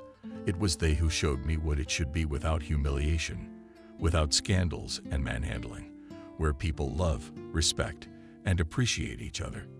After listening to her daughter, the mother cooled down a bit. She tried to justify herself. It came out rather awkwardly. The woman was either reading something, but Evelyn couldn't hear her. While I believed I was helping you get rid of a tyrant husband, you've been plotting to get your hands on my inheritance, she suggested. And you know what I'm gonna tell you. Mommy, I have a fiancé. His name is Nick, and he's an EMT. We're getting married soon. He's got a job in DC, and I'm gonna transfer to his new branch of the Metropolitan Care Center. And if everything works out, we'll sell these apartments to buy one in DC. Any other questions for me? Maria stood with a confused look and didn't know what to say to her daughter. She just remained silent, looking at her and batting her eyelashes, and all we could say was, We're going to stay here. Are we staying here? Yes? Imagine, we each have our own lives. Evelyn answered and turned around and walked away from her mother. And the next morning at exactly 6:00 a.m., her cell phone was ringing off the hook. Evelyn, I understand your mother correctly. You decided to kick us out on the street. Territory. Little sister into the phone. What are you talking about? Me. I don't understand, Evelyn clarified. I didn't quite understand exactly what she was talking about. My mom told me, Vanessa replied, that you're moving to Washington and selling all your apartments. That's true. Well, most likely, Evelyn agreed, gradually moving away from the basics. When were you planning to tell me? Suddenly shouted Vanessa. You know my situation. I'm not allowed to be nervous or anxious, and you didn't even deign to inform me that Syriosha and I would soon be homeless. I think you're being a little dramatic. Sis, Evelyn tried to calm her down. Sis, Vanessa asked her again. Yeah, a real sister wouldn't do something like that. You know very well that we have no place to live. First you invited us here, and now you want to send us away like dogs. What about selling the apartment? Don't you think that's despicable? Evelyn was finally waking up to her sister's attacks. She was uncomfortable with the tone in which Vanessa was speaking to her. I take it this is in lieu of a thank you, she clarified. I'd like to remind you that I called you in temporarily, not permanently. You and James wanted a loan. Isn't that right? I just wanted you to keep your rent down. What mortgage are you talking about? Was Vanessa nervous? Yeah, we're struggling to make ends meet. James has time to study and work, but his salary leaves a lot to be desired. We can't even go to the movies, let alone make a big purchase. But I guess you'll have to move in with your mom. Evelyn suggested it. I don't think she'd mind. I'm sure she would. And Vanessa said, unlike you, my mom doesn't spare anything for me. She wanted to give me her apartment, but you ruined it. And how did she do that? Let me ask you something. Your selfishness. Vanessa was going, and she couldn't stop. You've been spoiled since you were a kid. You're used to everyone dancing around you. You want to study, get an apartment. You want an apartment for another one. And how do other people cope? Didn't you care? Evelyn, listening to her sister, couldn't stop wondering if her mother was so acutely ill. Vanessa couldn't have changed so much. After all, for so many years she had been an attentive, loving sister. What happened? Pretending. Thoughts swarmed through her head. Evelyn listened to the profanity and tears streamed down her cheeks. Everything she believed in and aspired to was crumbling before her eyes. The people who were closest to her had betrayed her once again. Evelyn had no desire to prove or explain anything. Taking a deep breath, she wiped away her tears and said in as calm a tone as possible, I'm sorry, sister, that I'm not what you wanted me to be, but mine will continue to be mine. And yours? Yours? And she immediately dropped the call. The clock read 600 am. There was a ringing silence. The city was slowly waking up. Evelyn kept replaying Vanessa's words in her head. Everything swam before her eyes, and she wanted to scream, but her strength was gone. Tears streamed down her face, and her heart was beating as hard as if it wanted to jump out of her chest. Evelyn was pulled out of her daze by the phone ringing. The name Nick popped up on the screen. Shaking her head, and to bring herself to her senses, she answered the call. Good morning, beloved. The young man said cheerfully hello. I hope I didn't wake you up. I have some good news. Good morning to you too, Nick, Evelyn replied, trying not to show her distressed state. I'm awake now. Did something happen to you? You've been crying. No, I'm fine. Just a little cold. But it's really bad timing. Nick lamented, and I finally settled on a transfer. He starts his new assignment in a week. I wanted to see you. You're welcome to come. I'd love to. Well, then I'll pack all my things not to return and come to you, said Nick. And you don't shell out. Drink tea with raspberries. Believe me, I'll be as good as new by the time you arrive. 2 days later, she met Nick at the train station. The man was glowing in part. Dropping his suitcase, he ran up to Evelyn, and taking her in his arms, began circling her in place. At last we are together. He rejoiced.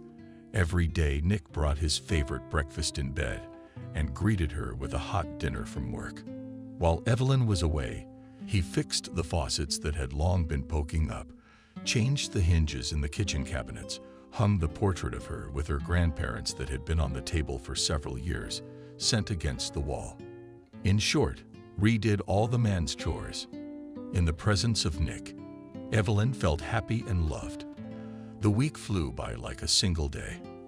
On the eve of departure, Nick and Evelyn took a day off. In the morning, the lovers did not live in bed for a long time.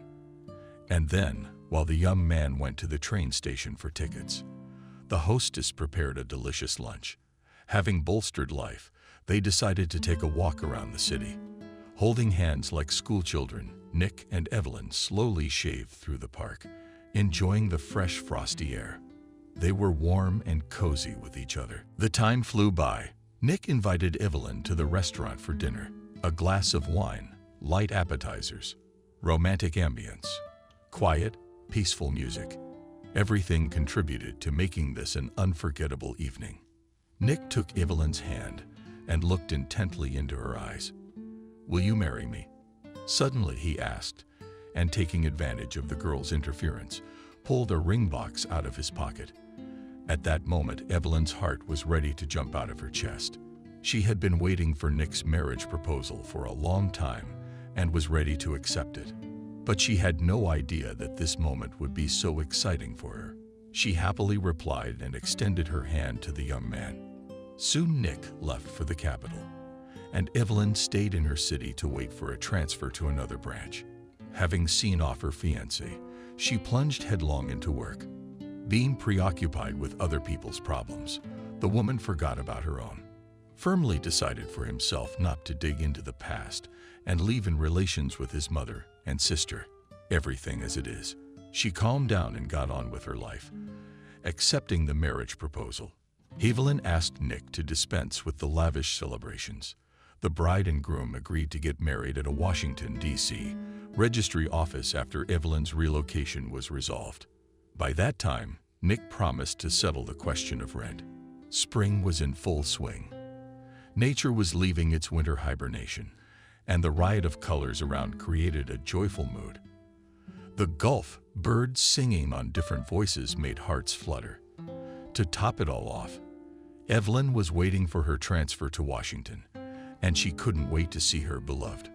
Nick, as promised, prepared everything for the bride's arrival. He rented an apartment for the first time, adjusted the household, studied the real estate market. And so the long-awaited day came. Evelyn gathered all the things necessary for the first time. She made an agreement with a realtor about selling her apartment and set out for a new life. All along the way, she thought about the last conversation she'd had with her mother and sister. "You are a bad daughter," showered her mother with accusations ungrateful. "I gave you life. How could I take care of you? Yeah, you went to live with your grandparents, but that was your decision, and I didn't kick you out. It's not my fault you couldn't get along with Mark. I didn't have to be alone for the rest of my life because of you. I was too young when I was widowed, and I needed a man. And you know, not everyone would take in a child, and Mark took you in. And you kicked him out of the house. You always made sure I was lonely because you're selfish. I don't think anyone needs him but you," Evelyn replied. "If he whistles, he'll come running. You have no right to insult him. He's my father." Vanessa stood up for him. "I've always loved you and respected you as a big sister. You've been my role model. But I didn't think any apartment would come between us. Nor did I expect the price of your love to be an apartment," Evelyn argued. "You're ungrateful." Vanessa echoed her mother's accusations. "For you, material things were more important than family ties." "That's not true," Evelyn replied. "I never stopped loving you. But you, when you learned that there would be no division of my inheritance, quickly abandoned me."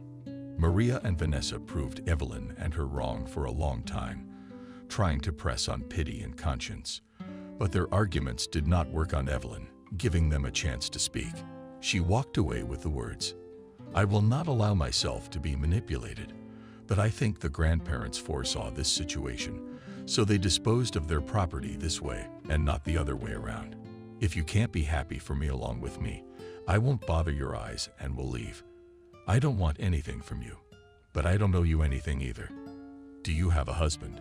She turned to her sister, "So earn your own apartment, and if you can't, ask your father for help." In a new place, Evelyn settled in quickly. The team was new and young. There was a lot of active work, but Evelyn always got home on time. She gave herself the attitude that family was the most important thing in her life. The appointed date of the first day of summer Nick and Evelyn signed. As agreed, they did not invite guests to their first family party, deciding that it was just for the two of them. It was Maria and Vanessa, and still there was no word. But the realtor found buyers for the apartments to resolve the sale. She took 2 weeks of unpaid leave and went to her hometown to settle the formalities. Evelyn was about to return, but before leaving, she decided to visit her relatives. Approaching her mother's house, she saw her sitting on a bench in the yard. It had only been 6 months since they had last seen each other, but it seemed to Evelyn that she had aged a lot in that time. Maria sat alone and concentrated, staring at one point in front of her. Sadness and longing were imprinted on her face, barely noticeable. The wrinkles before had become deep. At the sight of Evelyn's mother, everything squeezed inside. In that moment, she wanted to hug her and feel sorry for her, maybe even apologize for what she'd said in the heat of the moment.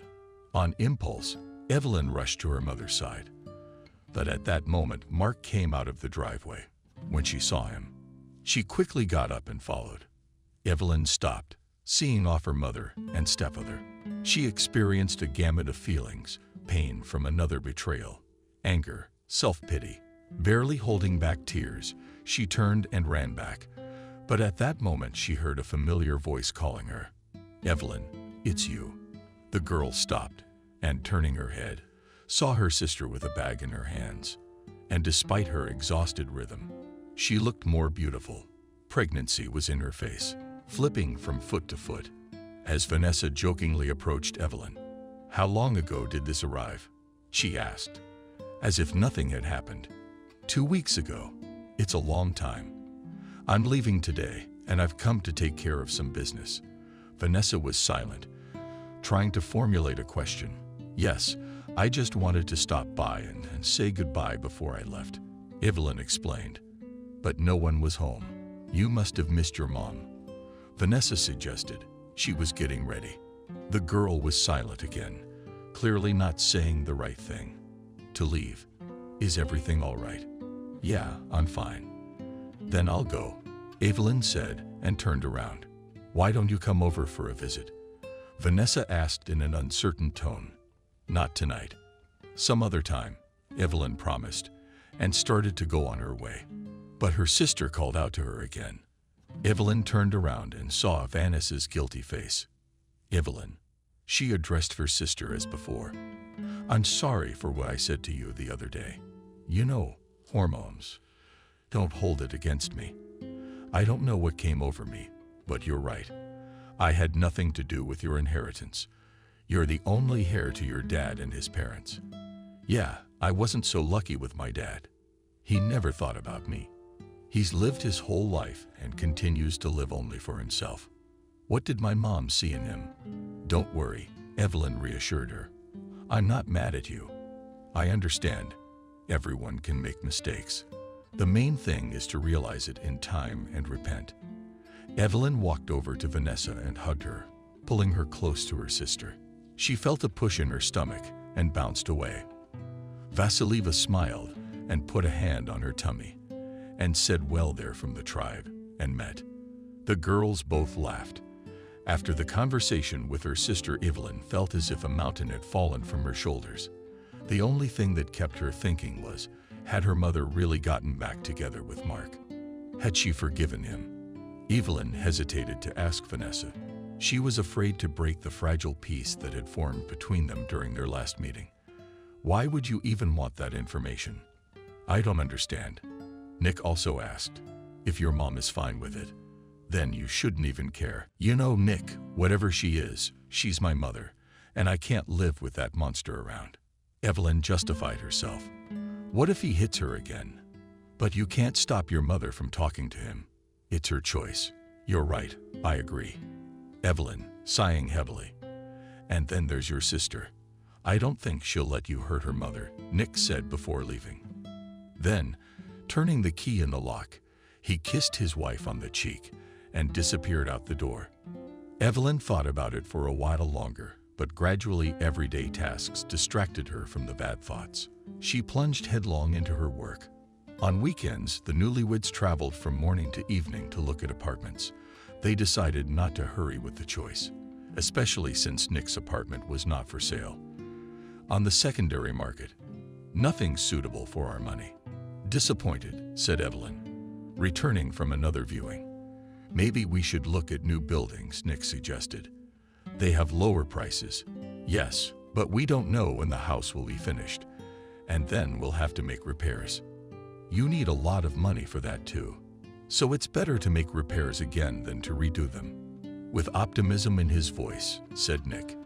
The next weekend it was decided to look at apartments in houses under construction. After waiting for the end of the work week, the couple were going to the construction company when Evelyn's phone rang. "Hi, sis," she said hello cheerfully, answering the call. However, James' voice came out of the receiver. "Evelyn, it's not Vanessa," he said. "It's James. Something's happened."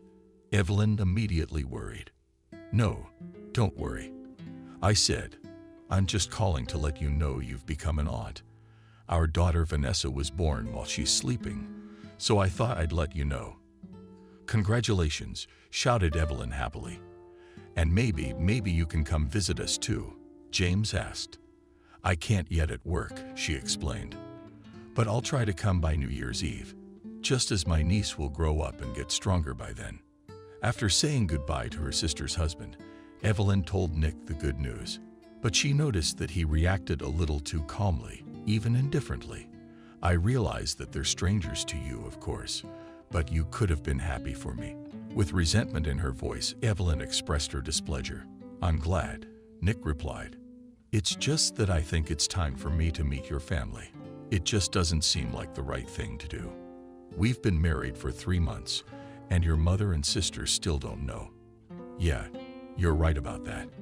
But you know how complicated my relationship with them is." Evelyn tried to justify herself. "But I promised to make it up to them. We'll go there together in the winter. I'll look at some more apartments in new buildings." The newlyweds chose one, the most like the new neighborhood and all the necessary infrastructure. Constructed yards are arranged for recreation for children and adults. Listed Evelyn. Pluses of this object. Even the metro station is planned to open in walking distance, and a large selection of apartments with different layouts and on different floors, added Nick. And from the window you can see a small pond. Evelyn perked up. "I like everything, and the price. The price is reasonable for us."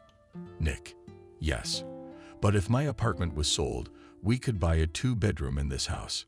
Nick was disappointed. "You know, the important thing is to start somewhere." His wife encouraged him. "I've got enough money for a 1-bedroom. It's better than renting." "Well, yes, you're right." The husband agreed, but his tone was still upset. "But don't get me wrong. I've never lived off a woman. And now I do not want you to think that I need your apartment. What kind of nonsense is that?" Evelyn was indignant. "You and I are husband and wife." "It's not nonsense." Nick continued.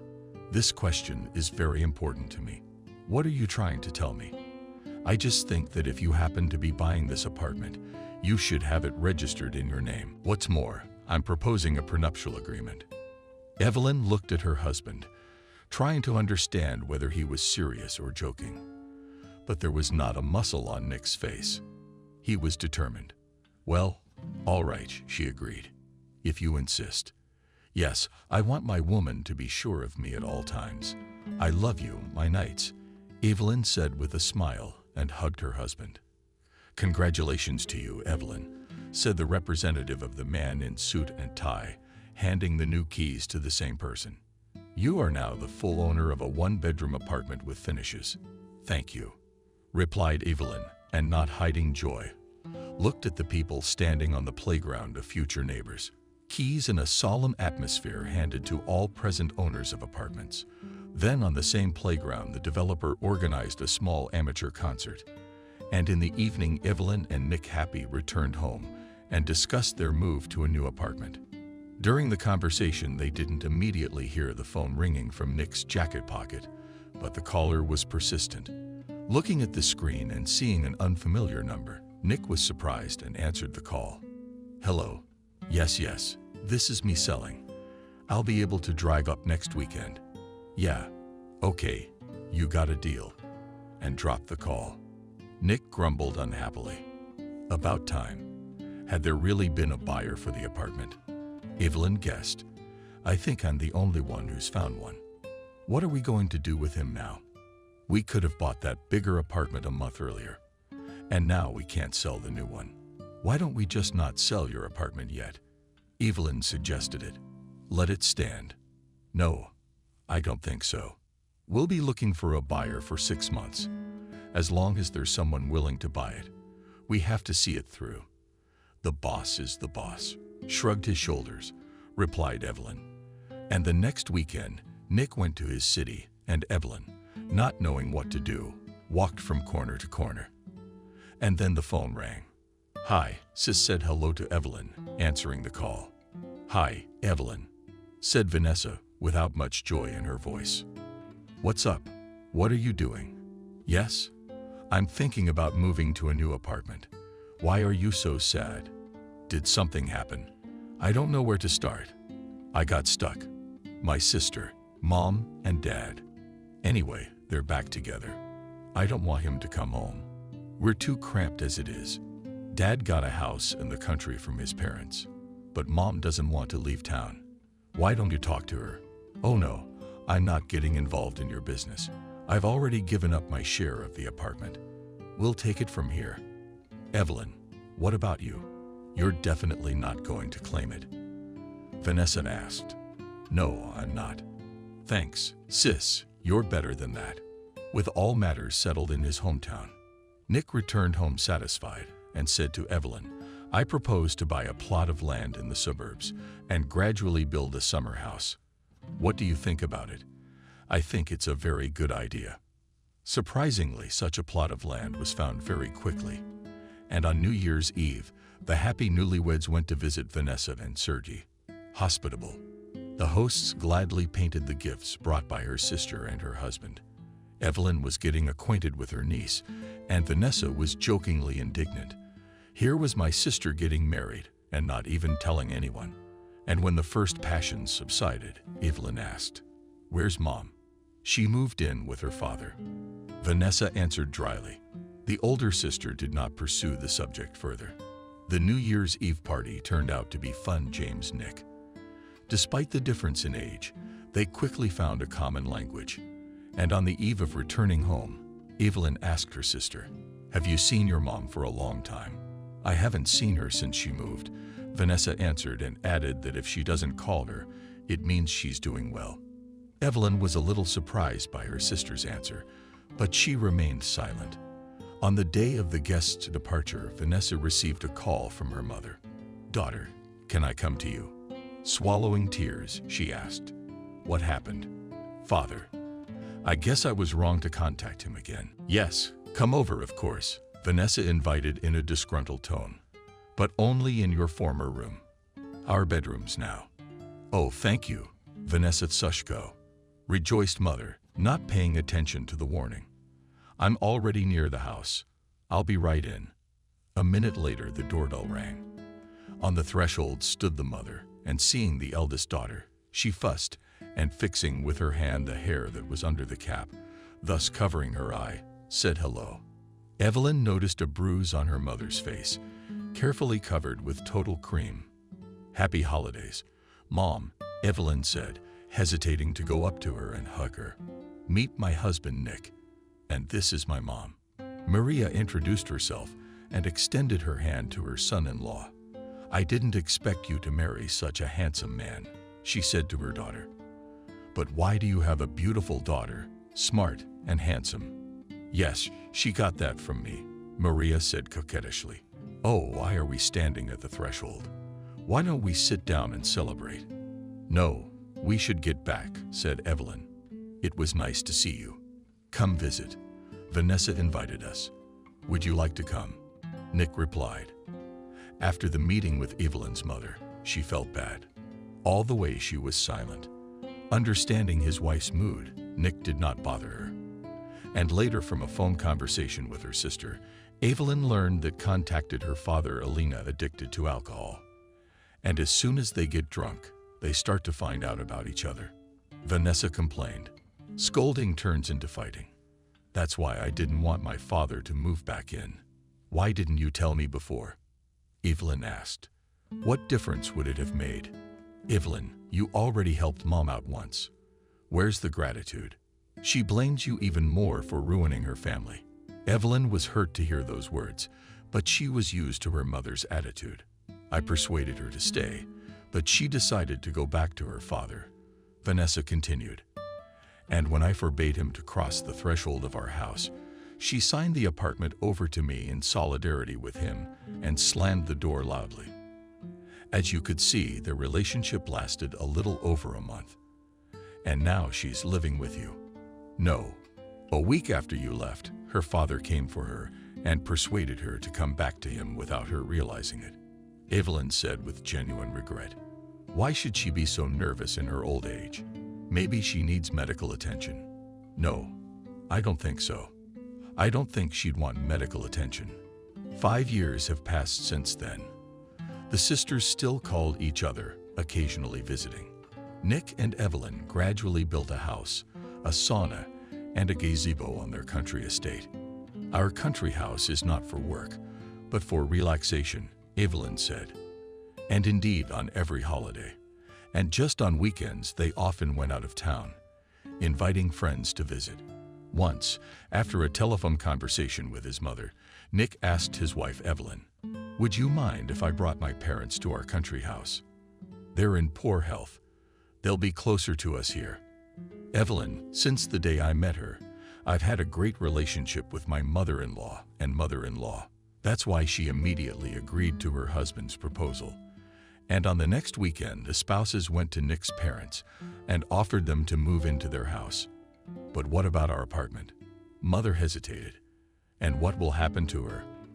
Asked Nick. Let it stand she does not ask for bread. After a little thought, the parents agreed.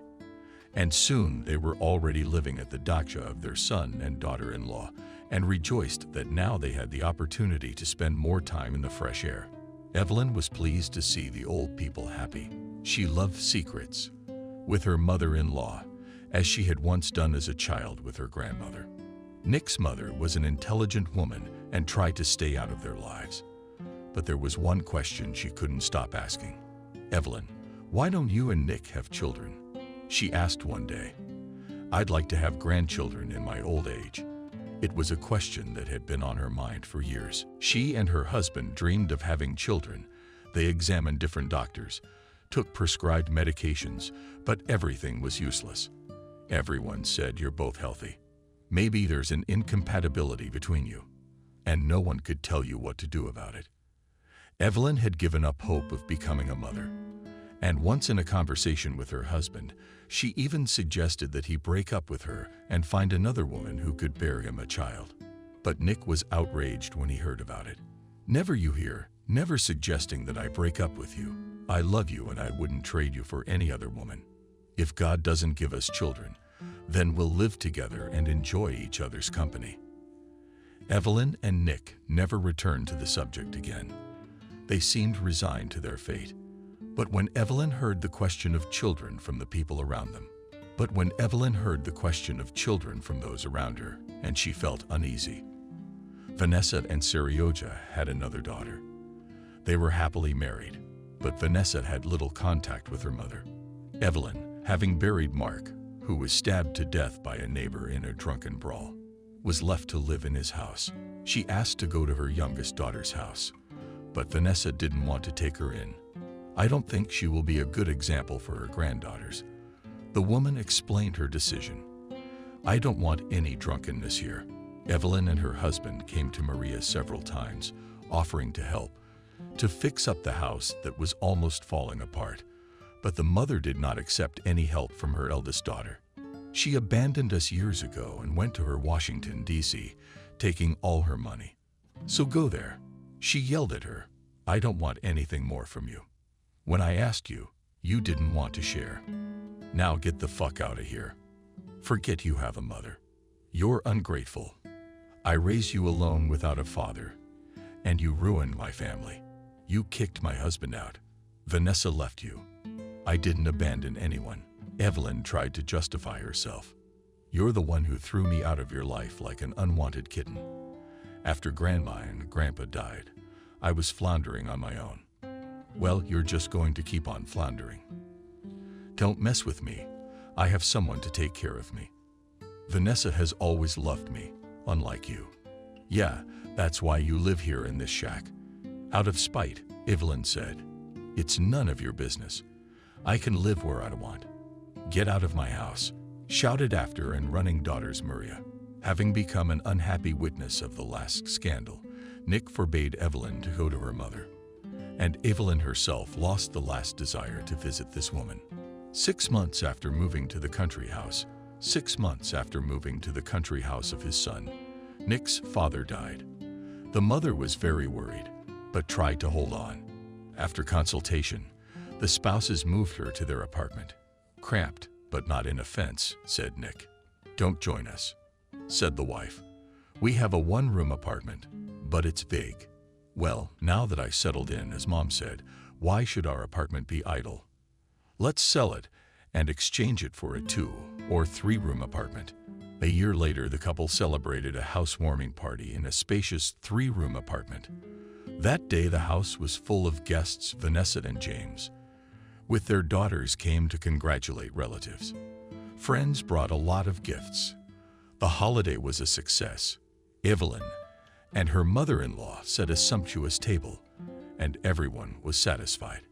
And in the evening, after seeing his friends off, Nick took his relatives to the country house. They wished to stay with them for a few days. Evelyn and her mother-in-law were clearing the table when she felt very bad. Nick's frightened mother called an ambulance and called her son. By the time he returned, a doctor was already sitting near Evelyn. Seeing Nick, she said hello to him and smiled and said, "Congratulations, colleague, you're about to become a daddy. And you, mommy, do you need to take care of yourself?" She turned to Evelyn. "In the next few months, you should not have any excitement or overexertion.